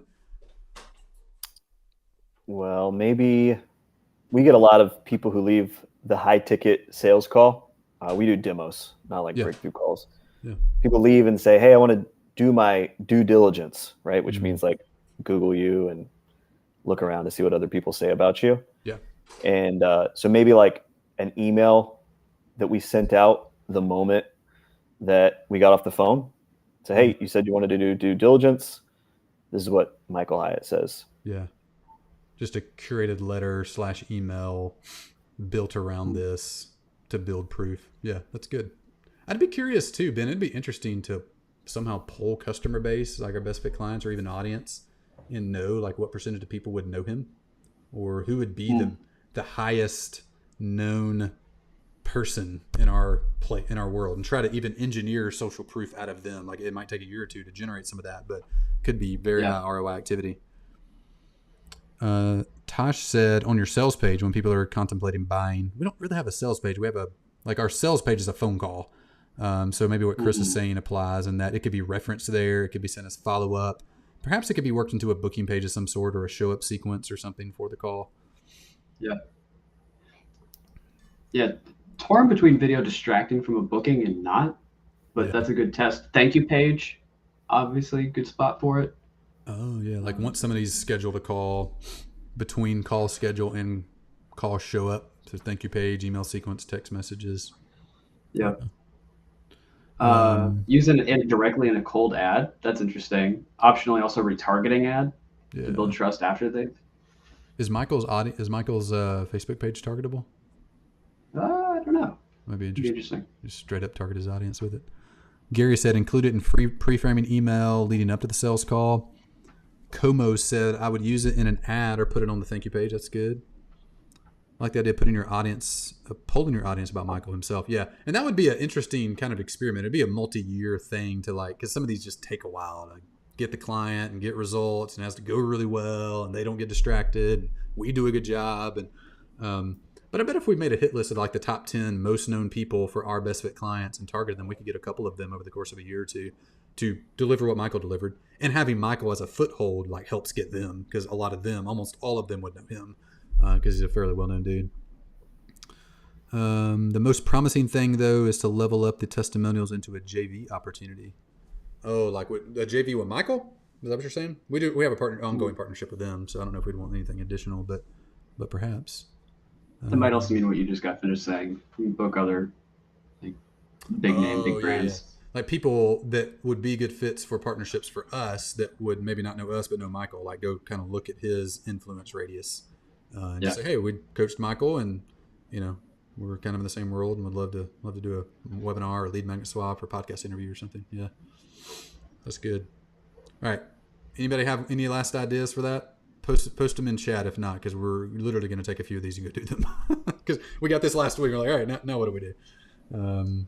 So that's good. Thank y'all for all your brainstorming on this. All right, without further ado, I want to introduce Chris, and give me a second to reconfigure Ecamm into a setting where that just worked. I messed with this for a solid 30 minutes before and could not get it to work, and now we got Ben on here, so let's kill Ben. Ben's gone. I think we can still hear you, Ben, so heads up on that if you got something in the background. But thank you, Chris, for joining. I'll give a quick introduction to you, and I just want to pick your brain for the next 15, 20 minutes and learn how you did what you did, and ideally learn from you, and everybody in the audience learn what you did so they can try to replicate it and be inspired by it and kind of follow the blueprint you did. So quick introduction to Chris. Chris Jones runs a website called Guerrilla Realty. He sells online courses and software products that help realtors get more clients, close more deals, ultimately make more money. Chris, is that accurate?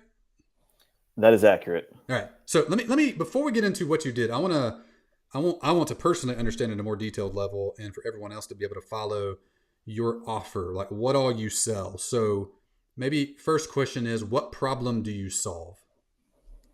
We solve the problem of realtors being able to get consistent clients. So don't know if you've ever met a realtor or been friends with a realtor, Yep.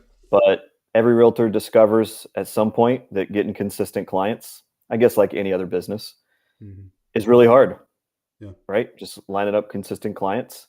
Lots of realtors experience this problem. We call it the slinky effect, Mm. where they're really busy 1 month and then 3 months and it's crickets, Yeah. right? And so we solve the problem with a series of marketing playbooks and software backend and direct one-to-one coaching of just lining up consistent clients. So how many products do you sell? So we just sell one product. Okay. And it's a bit hard to describe. We call it Pipeline Pro Tools. Okay. And it is a software backend that is linked up with a bunch of marketing ideas or strategies, and gives them access to one-to-one coaching of with our success team. Yeah. And all of that is included in one product that you can pay monthly, quarterly, or annual. What's So the like our price? most expensive. So monthly would be $199. It's just like a month-to-month, no commitment type deal. Quarterly is $499, and then the annual obviously is the cheapest. If you break it down, it's $16.99 for the entire year. Okay. And I pay you $199 a month, or one version, another package. And what do I get? I buy it a day. I have a demo. You walk me through it. I'm like, yes, here's my credit card. You charge me $200, and then what happens? And then you get an email to finish setting up your account. You log into a dashboard that we've built where you can kind of program in your goals. And then we hand you a marketing idea to help you get there. And do I get marketing ideas weekly or monthly, or do I have just a library Yeah, access? so we do have a library. We always recommend we score our success team. So we have 2 people whose job it is to make sure that our clients are really successful, and we score them on success rates. So there's 3 different wins that we feel our clients or a realtor could have. One is just being able to consistently get a lead from trying an idea, getting a lead. The second one, not everyone will relate to this, but the second one is having a successful, what we call bribe call, or just a phone call with one of your leads. Not everyone always answers. When they do answer, I don't know if you know this, but realtors aren't terribly popular. Most people are kind of afraid of realtors, don't really like them that much. Yeah. And so having a successful bribe call with excuse for follow-up. And then big win number 3 would be having a signed listing or a closed deal where you get paid a commission, right?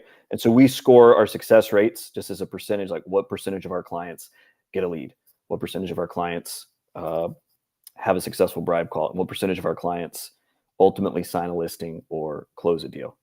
And so that's what our success team is scored on. So that's what they begin helping you to get to big win number 1. Obviously, this is a succession. You have to do one before they do the other. So 1, 2, and 3, and they just walk you through the steps. How many current clients are in the program? So we have right at 1,000 active subscribing clients right now. Yeah. How many success coaches? That's a lot of people to keep up with. How many coaches do you have working with them? We just have the 2 right now. Really? Yeah. It was obviously we have to be creative with that. Yeah. But we're lean on purpose. We have a total of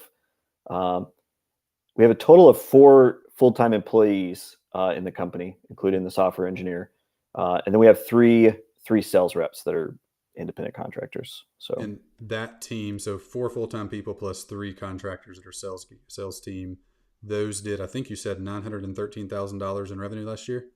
Yeah, so we just barely missed out on the big $1 million goal last year, but hopefully we'll hit it this year. Yeah, that's fantastic, man. Great job. Out of curiosity, for real estate agents, if big win number 1 is generate a lead, what's one of your go-to tactics? We've been talking about lead gen for the last hour and a half on the workshop. So just curious, what are one of your best lead gen tactics for realtors? Yeah. So like I said, we have a playbook of like 20 plus ideas that a realtor can use to go get a lead. But we always recommend our first one is like the most frictionless idea. So like anyone can do this. It takes less than an hour and you'll always get a result. and it's just posting a Craigslist ad with a borrowed listing, right? So we just walk them through the steps with all the different resources they need, show them how to write a high convert. In fact, one of our tools that we built, you plug in a listing, like you drop the Zillow link in to the house that you want to promote, and it'll write a high converting Craigslist ad with a call to action and everything for you. Right. People still use Craigslist. Yeah. And that's what a lot of our clients say too. They're like, you sure you want me to do this? Yeah. People still use Craigslist. Yeah. And I actually we have internally, we use Slack to communicate, and we have a brag channel where people can, all new sales automatically get posted to the brag channel. But then also like when a client has a big win, and Tammy, she's one of our success people. She just told us a story this morning. Tamara Taylor ran a Craigslist ad, got a bunch of leads, and just closed on a property $710,000. So her commission was $21,000, wow. And that was like within 60 days of her joining our product. So was that a Craigslist lead? And that was a Craigslist lead. Yep. Good heavens, that's insane. One of the things that people don't know. So way before, I think every entrepreneur has this journey of like all the embarrassing failures before the thing that actually worked. I think you do this once a year on Twitter, don't you? Tell like the whole story, like the ballroom lessons and the ballroom dancing lessons and stuff. Yeah. So one of the things that I did, like my first side hustle was I was a copy editor, where I would like edit somebody's novel, right, just for extra money on the side. Yeah. And actually, the number one way that I got good, high-paying clients was posting Craigslist ads. I think one of the things that people don't know is that Craigslist shows up in Google, so people don't have to start on Craigslist just to find you on Craigslist. Interesting. It's like a list. So listing will show up in Google search result for it will. Houses in Franklin, Tennessee, or something. Yeah, oddly enough, yeah. Wow. How many leads will they typically get from that? So if they're consistent with the playbook, the way we teach it, there's really no limit. But typical agent, 80 to 100 leads a month. Wow. That's substantial. All right. I know that this isn't an agent coaching hour, but a lot of this is applicable and mappable to almost any kind of business. So give me, what are one of your other ones that you use for real estate agents? So obviously you could piggyback on Craigslist with Facebook Marketplace. Same idea. Yeah. Obviously there's different pitfalls and things to be aware of with Marketplace. My favorite one, just because I think it's kind of clever, is we call it Zillowjacking. It's like to hack. So Zillow charges realtors for leads. If you want to get leads from Zillow, you could just pay like $5,000 a month or whatever. But we teach a way for you to approach for sale by owners, right? So for sale by owners get to post their listings for free to Zillow, right? So if you were like, hey, we're going to sell our house, but I don't want to use a realtor, I'm just going to list it for sale on Zillow, you could do that, and you could list it FSBO or FSBO to use realtor lingo. And so what we'll do is I'll call you up. If I'm a realtor, I'll call you up as, hey, Bryan, I saw your house is listed for sale by owner. Do you mind if I come and take a video of it? And you would be like, well, that's kind of strange. I've been called by 18 realtors today. None of them asked me to take a video of my property. So it's kind of like my Trojan horse.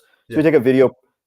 We have a strategy for turning that simple video into a video tour, right? So I take a little video with my iPhone and some snapshots, turn it into a video tour. And then I call back the next day. Hey, say, Bryan, I put together a really professional looking video tour of your house. Do you want to see it? And of course, the homeowner is always like, oh, of course, send it over, right? And then we get to talking. And I say, well, I don't know if you know this, but Zillow makes it really hard for buyers to connect with you, the owner. In fact, they're all about promoting other realtors on your page that look like they're the ones who listed your house, even though you're for sale by owner. But we have a hack that we use where you can connect directly with buyers. We can put your information all the way at the top instead of being buried at the bottom. And so what we do is we have a photo branding tool where you take your lead photo and we brand it with a call to action, like for full video tour, text this unique property code to this phone number. So it appears right at the top of Zillow. And then I just offer this and I say, look, and we could brand it with your information, Bryan. Yeah. Or if you wanted to, we have a text autoresponder service. This is part of a service that's included in Pipeline Pro Tools, a text autoresponder that'll do the work for you. So you're not answering text messages at 3 a.m. But it's entirely up to you. We're equally comfortable with it either way. But like you said, eyeballs, hearts, wallets, this is the same for realtors. So we had the conversation. That's how I got the eyeballs. And then to win your heart, I'm offering free access to tools that you as a homeowner maybe don't have access to, or strategies you don't know about to build trust. And then later when you get frustrated, which by the way, 75% odds that you're going to get frustrated and ultimately hire a realtor anyway. I'm going to be the first person you think of, Yeah. right? So that's another, we call that Zillowjacking. But even if it never results in a listing of that 4 sub owner listing, we'll still get the steady text leads from that little call to action on the now top you have of there. buyers who are actively seeking. You have a list Exactly of right. buyers that you can follow Exactly right. with. Yeah. So those would be 3 ideas. Those are probably the 3 easiest ideas. Those are great. I was thinking this other day. Me and Ben are always sharing back and forth. I got a flyer from a tree cutting service, and I'm like, man, local marketing is some of the smartest, most tactical marketing out there. I think we need to do a workshop, just a brainstorming session at some point where we just take these 2 ideas and other local marketing ideas and map them to online sales that aren't in a local setting, because I think there's directly applicable. I was thinking actually of the Zillowjacking piece where you kind of do service for them before, as kind of a lead in to build trust. I mean, that's how I got started. I quit my job from doing that. I made some videos for Kissmetrics and Neil Patel in 2013. Ended up hiring me for $3,000 a month to make videos for Kissmetrics YouTube channel. Brian Dean did that for another company making a ton of videos.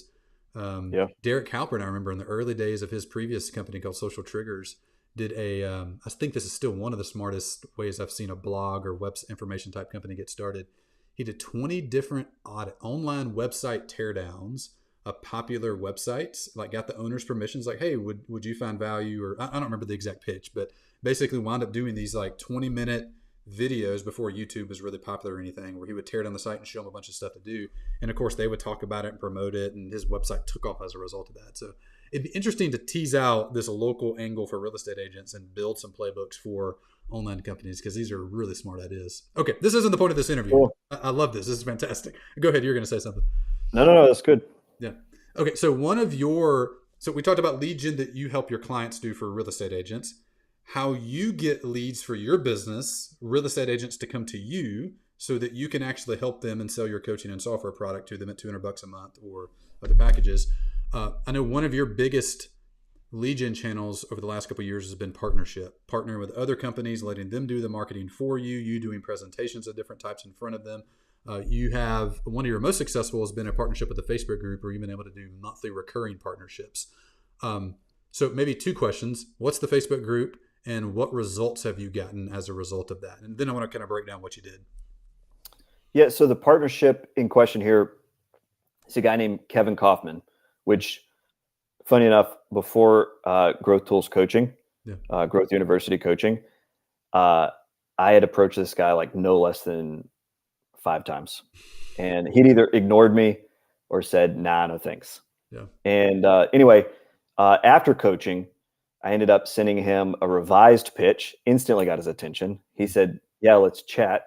Ended up getting on a call with him, and he owns a Facebook group called Next Level Agents. So it's 27,000 high performing realtors, exactly our target audience. Yeah. And after the call, he said, yeah, we'll promote a webinar for you. And at the time it was just 100% free. Like just because we would produce content that would be valuable to his audience, he was willing to promote it for free. So he had an email list, I think like 10, 11,000 people at the time.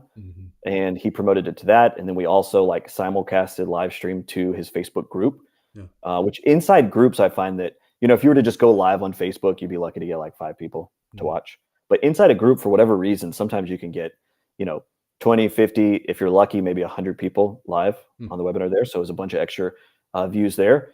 And I want to say our first one, it wasn't like this massive success. I didn't get rich overnight, but our first deal was like $6,000 from a webinar that we taught. Yeah. Book demos, got sales afterwards, like $6,000 from that one partnership. Like, and Kevin Kaufman's, say again? 30 clients or so? Or I'm assuming there were packages in there, but Yeah. So that's the other thing is our prices changed a lot. So we charge like less than half back when I got your guys' coaching. Now we're double or close to triple actually what we used to charge. Yeah. So it's gone up a lot. But so you did the first one live. He emailed it, promoted it inside of the Facebook group. Perfect avatar, perfect type of person to do it to. $6,000 in sales, and you've continued doing them inside of there. What's been do you know roughly the net result of that one partnership to date?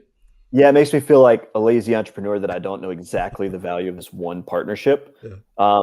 Kevin is just one dude that I picked off of a list because I've created a really special friendship with him. In fact, my wife and I were going to meet with him in Phoenix. We're going to have dinner with him and his wife next month. And it's all come from your coaching, by the way. So thanks for that. So he's become a special friend. So he's like the first guy that I think of, like my favorite partner. But I have a list right here. I'm not going to share my screen, of 20 different, and this isn't even exhaustive. These are just the ones that were successful. 20 different partnerships that we've run over the last 2.5 years. Wow. So Kevin's one of them, but I pretty much do one webinar a week and just like to a new audience all year. Rarely take a week off. And that's how we've grown from, I think when I joined the coaching, we didn't make payroll. I didn't make anything, right? We barely paid our bills, or as the case is, sometimes we didn't pay our bills, but we went from like that low year was like, I think we managed to do like 192,000 in revenue, which just barely paid the most important people, but didn't pay me. To, like I said, in 2021, we did $913,000 for the year. That's remarkable. Like a 4x increase with almost no new headcount either. Still keeping the company lean. Super lean. Yeah. Majority of that growth from one partnership a week or one webinar to another audience a week. What other things were involved there as well? Yeah, so we build a bunch of lead magnets. We kind of just like stole the growth tools idea of like building simple single function apps as a lead magnet. And the idea was, we're going to grow our list so big from putting out these apps. And so we built things like Listing Cake for realtors to build these professional looking listing videos in less than 60 seconds. We put out fizbonanza.com, where you can download 4 sub-owner leads in your area. This is a service that most people have to pay for, but we managed to do it so realtors can get it for free.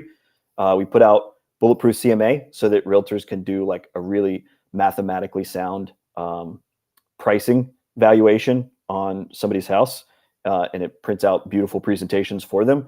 So we build these things, and the original idea was, we're going to get so many emails from this, but the truth is they've actually been more part of the trust equation, right? So the number one way that we've grown our list, and our list has grown since that coaching, I think we were like 8,000 was our list back then. Yeah. And now, let me check. I use, what's the app called? That's your homepage. I don't even know what it's called anymore.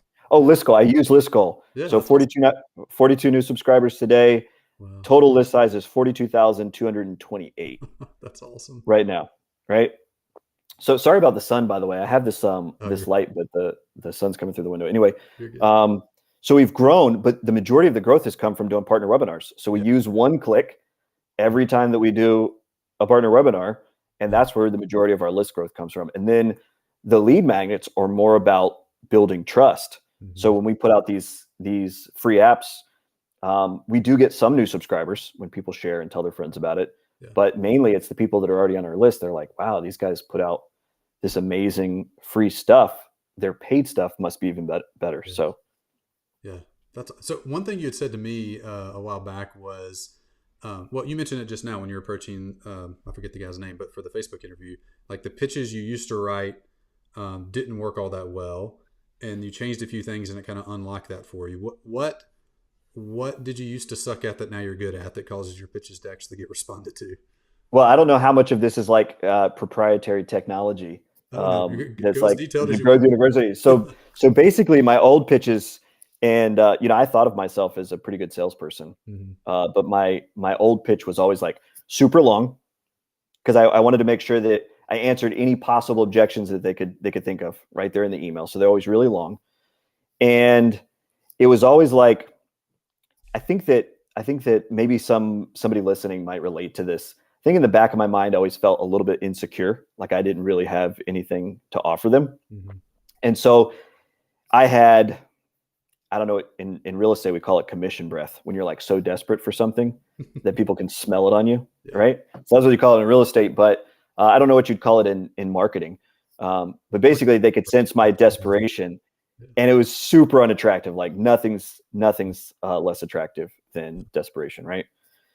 And so I think that was the main thing with my old pitches. And I tried unsuccessfully to get like affiliates or partnerships or other people to promote our stuff for like 18 months before I took some training with Growth University. Yeah. And actually, it wasn't that I like magically wrote a new pitch. It was actually I was watching over the shoulder while one of your coaches walked me through step by step how to write a new pitch. And I'd like to say that it was like a light bulb moment and like instantly I was good. But it still took a little bit more practice after that. So I used the standard, you got to start with an anchor. Like, what's our point of connection here? Why am I even going to listen to you? I made sure that everything was super short and crisp. When I write a pitch email to introduce myself to a new partner, I use a template now, but then I fill in the good stuff, the juicy stuff. Yeah. Super short, super crisp. And you use a word a lot that has changed the way that I do all my marketing, which is crunchy. So I make sure that like I use bullet lists a lot, right? So I don't even use complete sentences anymore. I use bullet list, which you do a lot. And I think that I shared, I don't know if it's something you could pop up on the screen, but I shared the original pitch where Kevin was like, nah, I'm all set. No, thanks. Right. Yeah, I got it, but I don't know Ecamm well enough. It might we might not ever get back on the screen again. So I'm that's okay. I'll put it in the follow-up so everybody can see the before good pitch, bad pitch version and see both of them. Yeah, I think it'd be super instructive. So your your coach basically walked me through and I watched over his shoulders. He wrote a good pitch. And then I've tweaked that pitch that immediately started getting me yeses. I've tweaked it even further. So it's better. And like right before we jumped on this call, I was doing that's my main job now is finding new audiences for us to teach our stuff to. Yeah. Right.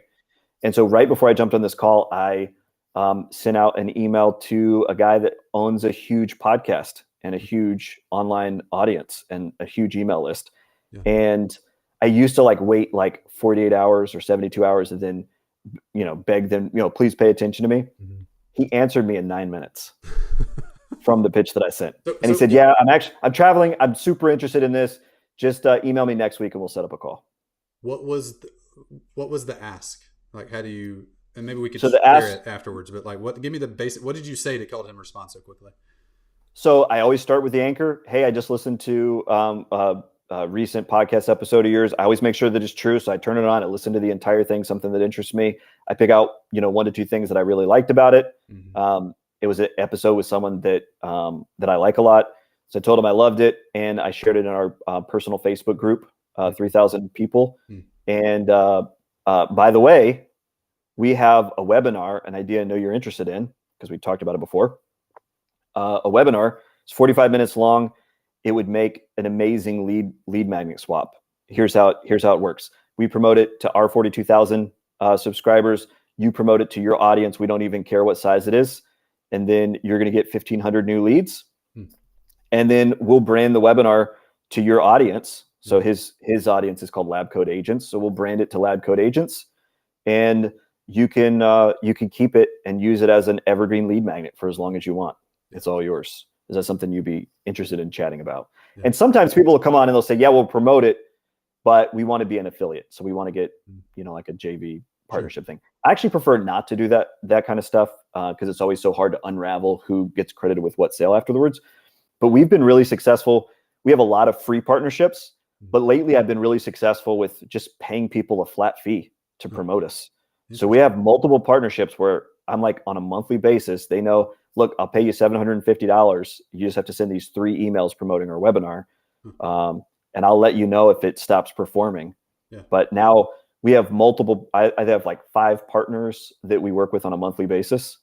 And then if I add new partners, we'll actually have 2 different partners promoting the same webinar. So you don't have to do it. And the attendance goes up. How has that worked for you? So you pay partner A $750. Are you able to track what the results of the ROI of that is? No. Tricky.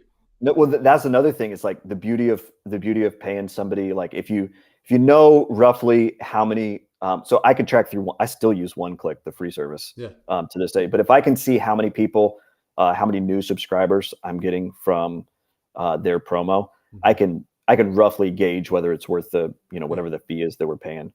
If it's a free partnership where we're doing a swap, then I don't have to worry about it. It's just more subscribers, right? It didn't cost me a thing. Yeah, that's a really smart. So you mentioned, maybe one last question on the tactical part of this. You mentioned one of your main jobs. That's my light goes off at 4:45 to tell me it's time to stop working. I need to turn that off when we're going live. It'll get really bright, go off, and come back on again. You mentioned one of your main jobs is finding audiences to go to.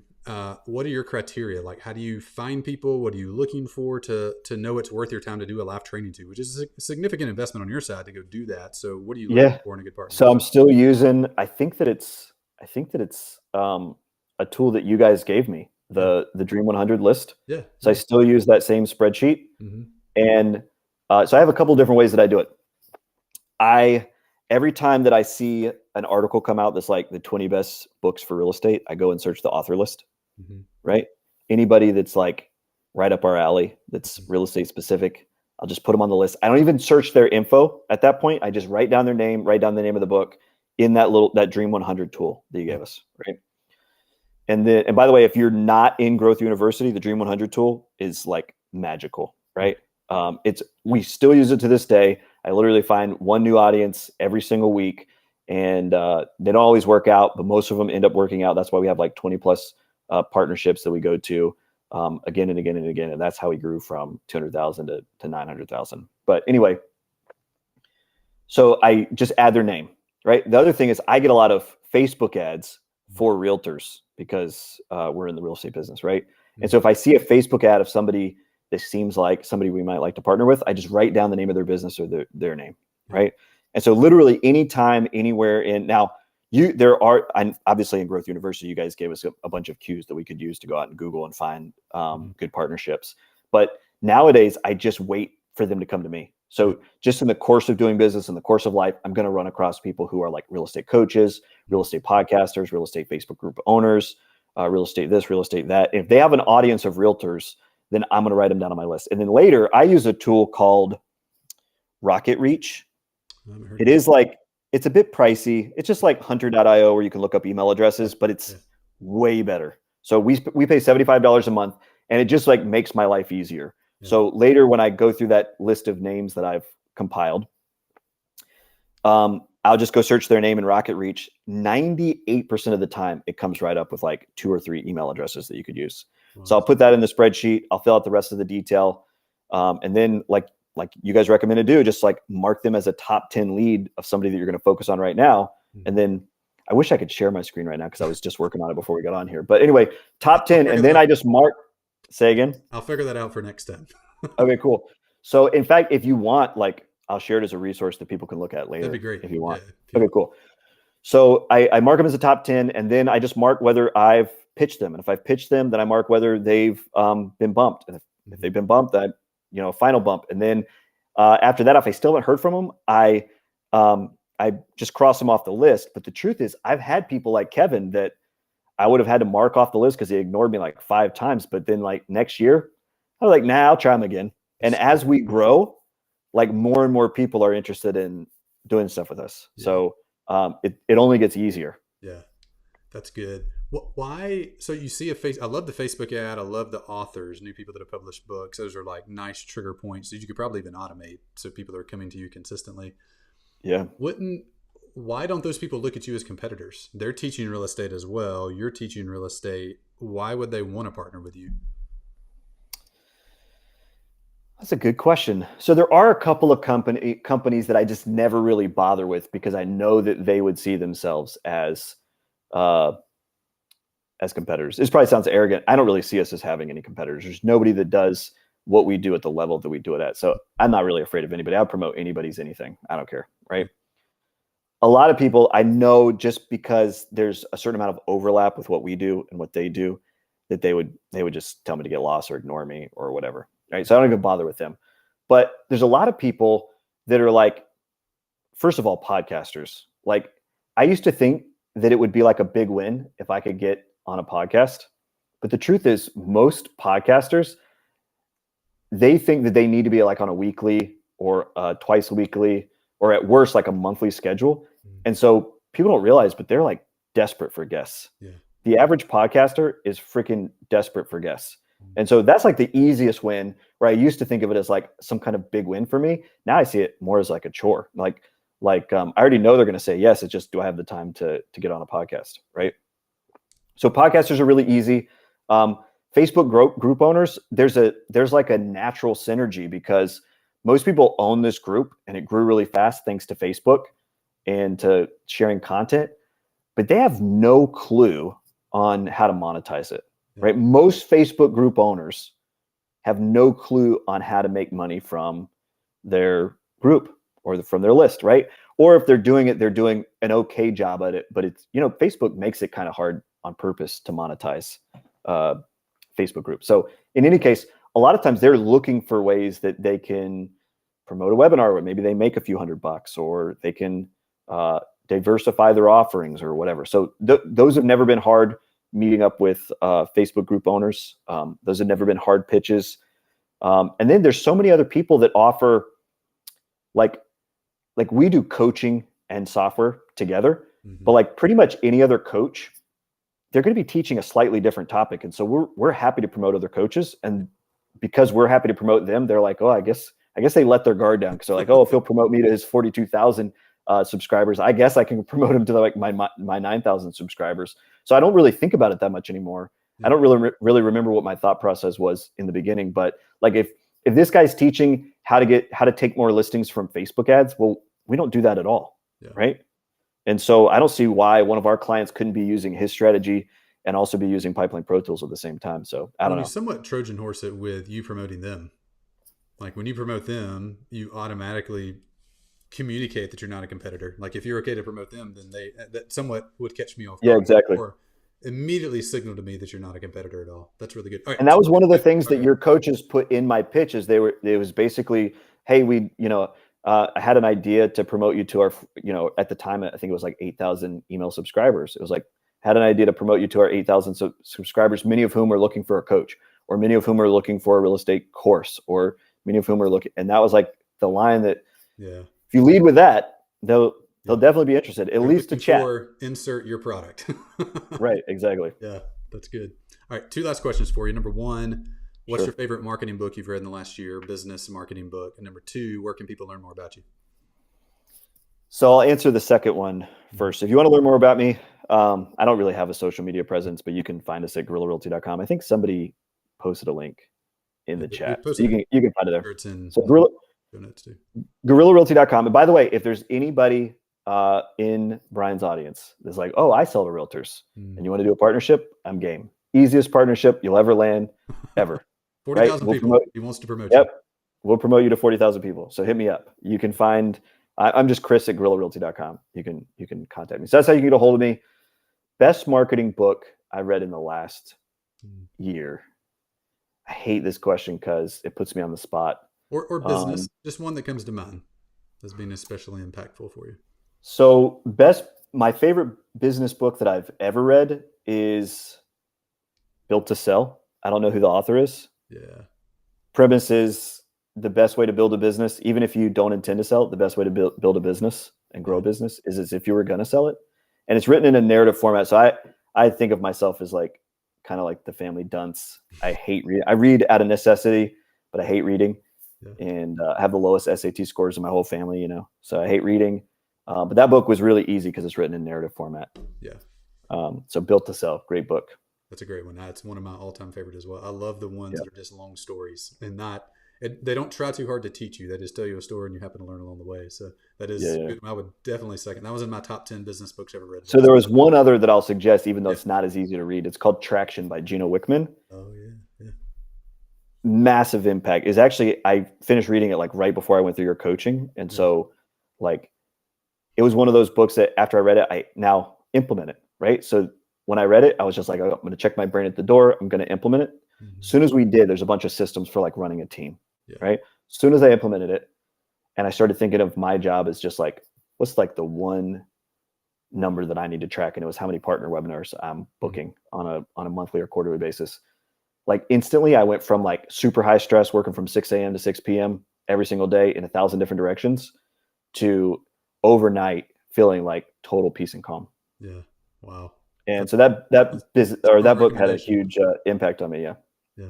Thanks for sharing. And thanks for taking the time. We went way over a lot of time. So thanks so much for going along and sharing. And this was really helpful. And good job to you. Everybody go check out his website. Go follow him and model what he does. And if you're in the real estate business at all, go reach out to him. He wants to promote you. So thanks so much, Chris. Easy. Appreciate you, and look forward to No, thank you, man. with you soon. All right, take it easy. Bye. Brother. Bye. All right. I was going to flip back over to slides here. Ben, you with us still? Oh, I got you turned down. I may be temporarily invisible, but I am here. I got you. I got you back on. All right, we're right at time. Awesome interview, by the way. I felt looking at time and wanted to cut short a couple times, but Chris was fantastic. Awesome results. Really inspiring to me. By the way, we're right at time, so we're going to do a couple more things and end out here. But if you want me to look at your business and give you one unique thing you can do to double your business this year, I'd love to talk. So text coach to 615-903-8108. We'll talk in a similar way that I just talked with Chris. Chris has been with us for a couple of years now, went through our coaching program, saw really good results, $180,000 to right at $1 million in over 2 years. I'd love to help you do the same thing. So text coach to 615-903-8108. I'll send you information about how my coaching works. We'll schedule the call, learn more about you, talk through your unique situation, see if doing lead magnet swaps or partner webinars is a thing you need to do to unlock your business, or if there's something else. We'll look at your unique situation, not cookie cutter, not just pull out a handful of 7 strategies we do for everybody, but look at your exact situation and make a plan for you. So text coach 615-903-8108 and let's talk. Or if you're international, feel free to send an email, gtcoach to support@growthtools.com. Just put that in the subject line and we'll respond back. All right, coming up next week, I want to teach something that I do 1 to 2 times a year. A couple times a year, I'll open up a slot for personal one-on-one coaching with me. And this is expensive. I just had a new client, an old client rolled off, and I emailed a handful of people like Chris. Actually, I don't think Chris was on the list, but he should be. People that I've interviewed or interacted with, that I'm close with, and we've talked and know each other, and I feel comfortable with them. And told them about this program. I was like, hey, our client, actually Michael Hyatt, just rolled off. We've been with them for about a year and have a spot open. And that spot sold for right at $60,000 for coaching with me specifically. I want to walk you through. I've been doing that for now 7 years. A couple times a year, open up slot for a very high-end person. It's a day with me, followed by 90 days of Voxer access. We have a marketing plan. I'll walk you through the whole offer, walk you through how to sell it. If you have an email list of if you've had an email list for over a year and a half, and or if your list is over 2,000 subscribers, this is something you can, in almost every case, do immediately. The older and bigger the list is, the more you can charge. The newer and smaller the list is, the less you can charge. I'm now charging in the $55,000 range, and I'll take 1 to 2 people a year, depending on match and all that stuff. I want to walk you through how to do that. So the title for next week's workshop is How to Get Your First $25,000 Coaching Client. Make sure you're on the VIP list, 615-903-8108. Text VIP to that. We'll send you a reminder to show up. We'll also send you the recording in case you aren't able to show up so you can watch it. We'll have some resources, scripts, offers. I'll walk you through the sales call to do it. It's a very easy call. Walk you through the whole system to sell. If you have a list that's over a year and a half old or over 2,000 people, you almost for sure have one $25,000 to $50,000 coaching client on your list if you just give them the right offer and approach them in the right way. These are typically sold to higher end clients.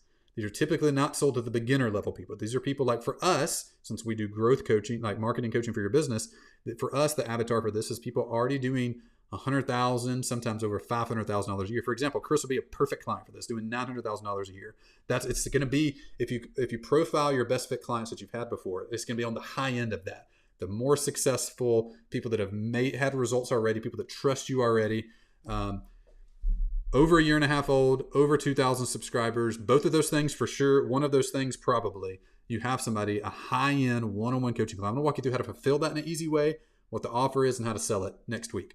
So make sure you sign up for the VIP list to do that. Also, at the end of each shop talk, we do an internal brainstorm on what went well, what didn't go well. We have internal goals at Growth Tools for these shop talk sessions. And we're going to do that now. Like typically we would schedule another Zoom call and just kind of debrief on that and go over it. But one of our core values as a company is being transparent, engaging transparently. And we want that to bleed over into how we do almost everything. So I'm going to this is technically the end of shop talk, but if you want to just hear us debrief on how this went, what went well, what didn't go well, hang tight. I'm going to bring Ben in here. Bethany, if you want to jump on the green room link, I'll throw you in as well so people can actually hear you. Otherwise, they'll be hearing a ghost. I'll hear you, but nobody else will. And if they've been on the screen, I'll be on the screen. I got some notes of things that went well and didn't go well, things to improve for next time. And I have about 5 minutes, and I got to go. So, Ben, we'll start with you. And Bethany, if you're able to get on, I'll add you in here. If not, no big deal. So, Ben, what's on your list? What went well? What didn't go well? Changes for next week. Cool. I felt much better about the delivery. I think the angle and concept for this episode was strong. Teaching, I think, flowed. I think that our back and forth was better. I might have stumbled once or twice, just like flowing from idea to idea.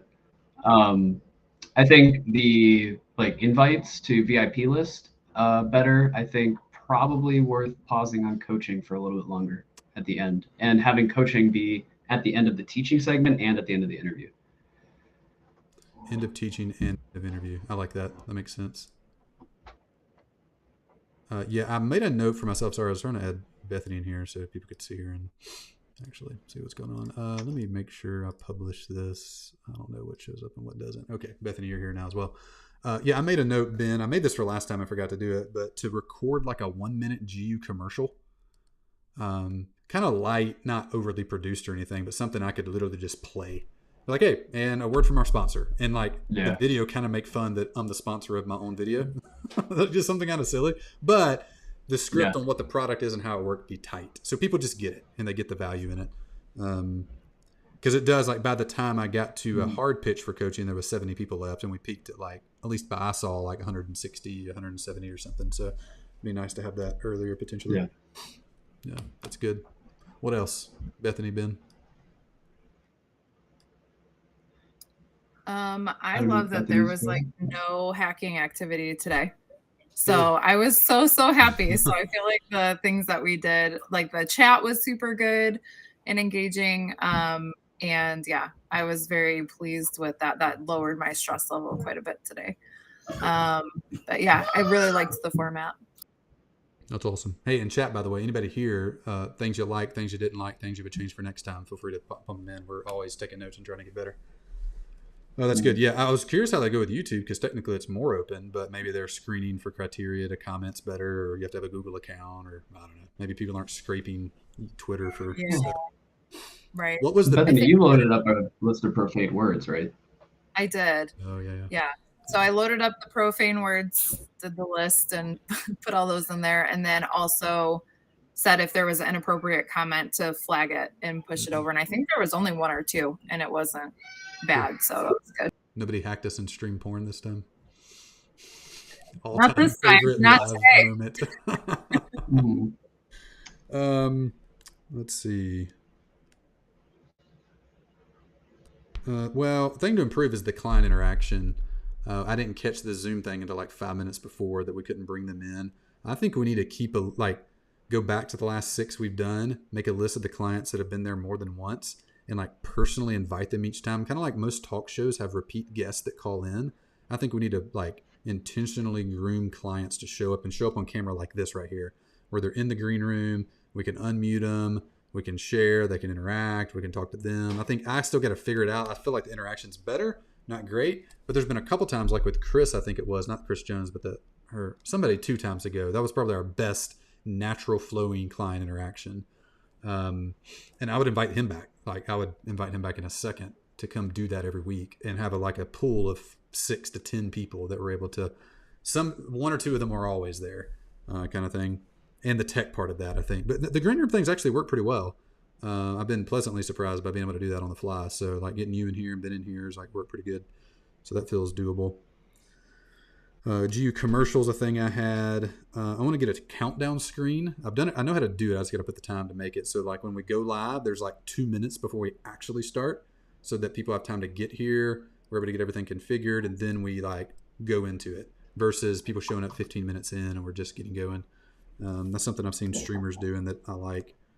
There's a mouse setting that I want to be able to change for next time where I don't accidentally zoom in the slides. I don't know if y'all can see this because I'm still not quite sure what people can see and can't see, but I'm doing here, that's really easy to do.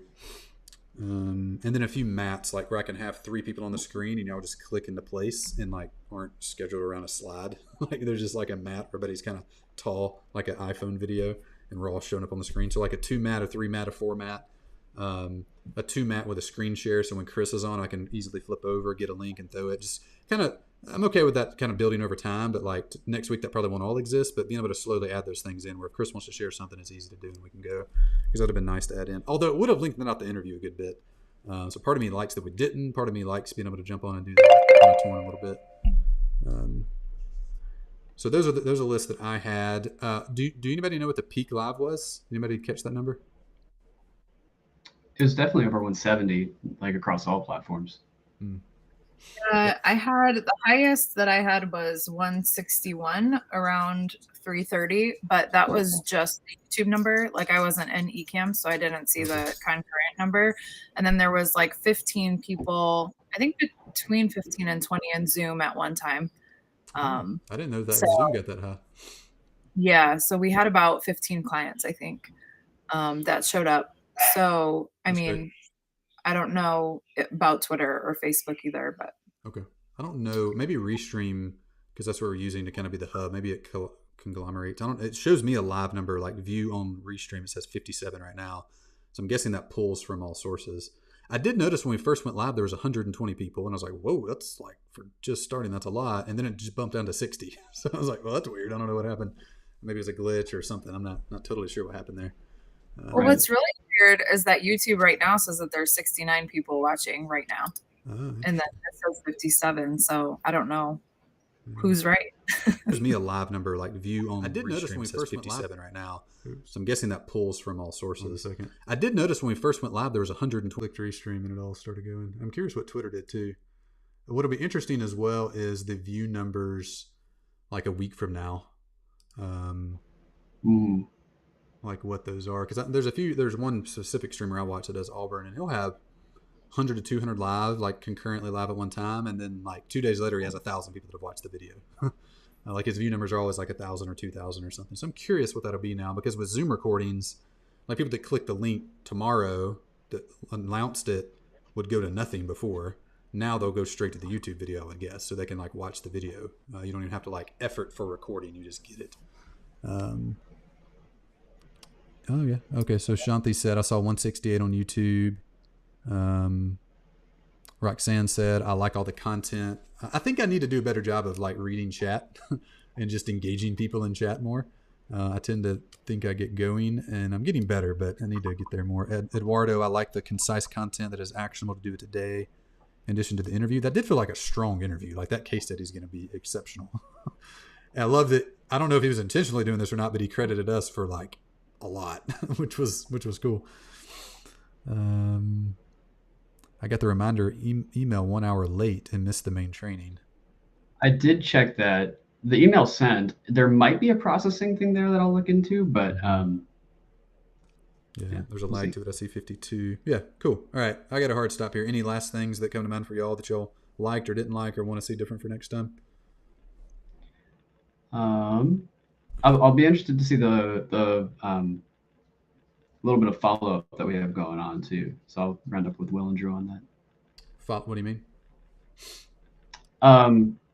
So we asked people to send their like lead magnet lander or website for feedback. So. Oh, cool. I didn't realize that. Did I do that? No. Oh, that was in the email or something? Yeah, it's when you get on the VIP list, that's like an optional. A good idea, actually. Like have them, whatever the topic is, like do yours and send it in and get feedback and maybe tie that into a sales call somehow or something. Yep, that was Will's idea. That's a really good idea. Hey, I'm seeing 41 likes on the video. That's solid. I didn't even think to, which is probably a sign we need, like and subscribe or something. Well, you can do it where people can only comment on YouTube if they subscribe. So there's maybe a trade-off there between like total opt-ins. Well, actually no, because you can opt in without being a subscriber. So I think we do that. If you want to participate, subscribe. That's cool. Yeah. 41 likes. I'm not even subscribed to our own channel. We need to put the Growth Tools logo as the logo of this thing. We got the lamp or something on there. We need to put the little, or my face maybe. I don't know. Yeah. Anyway, all right. I got to run. I got a thing I got to go to in 5 minutes. This is good. Good job. Most attended one ever. Feel like the most fluid one we've done. Still stuff to work on. Great job. Sweet. All right. And I think I can save this file locally if I end it right. So we'll have a good local recording of everything. Cool. So I'm going to hit finish, and then I'll let you know about that, Ben.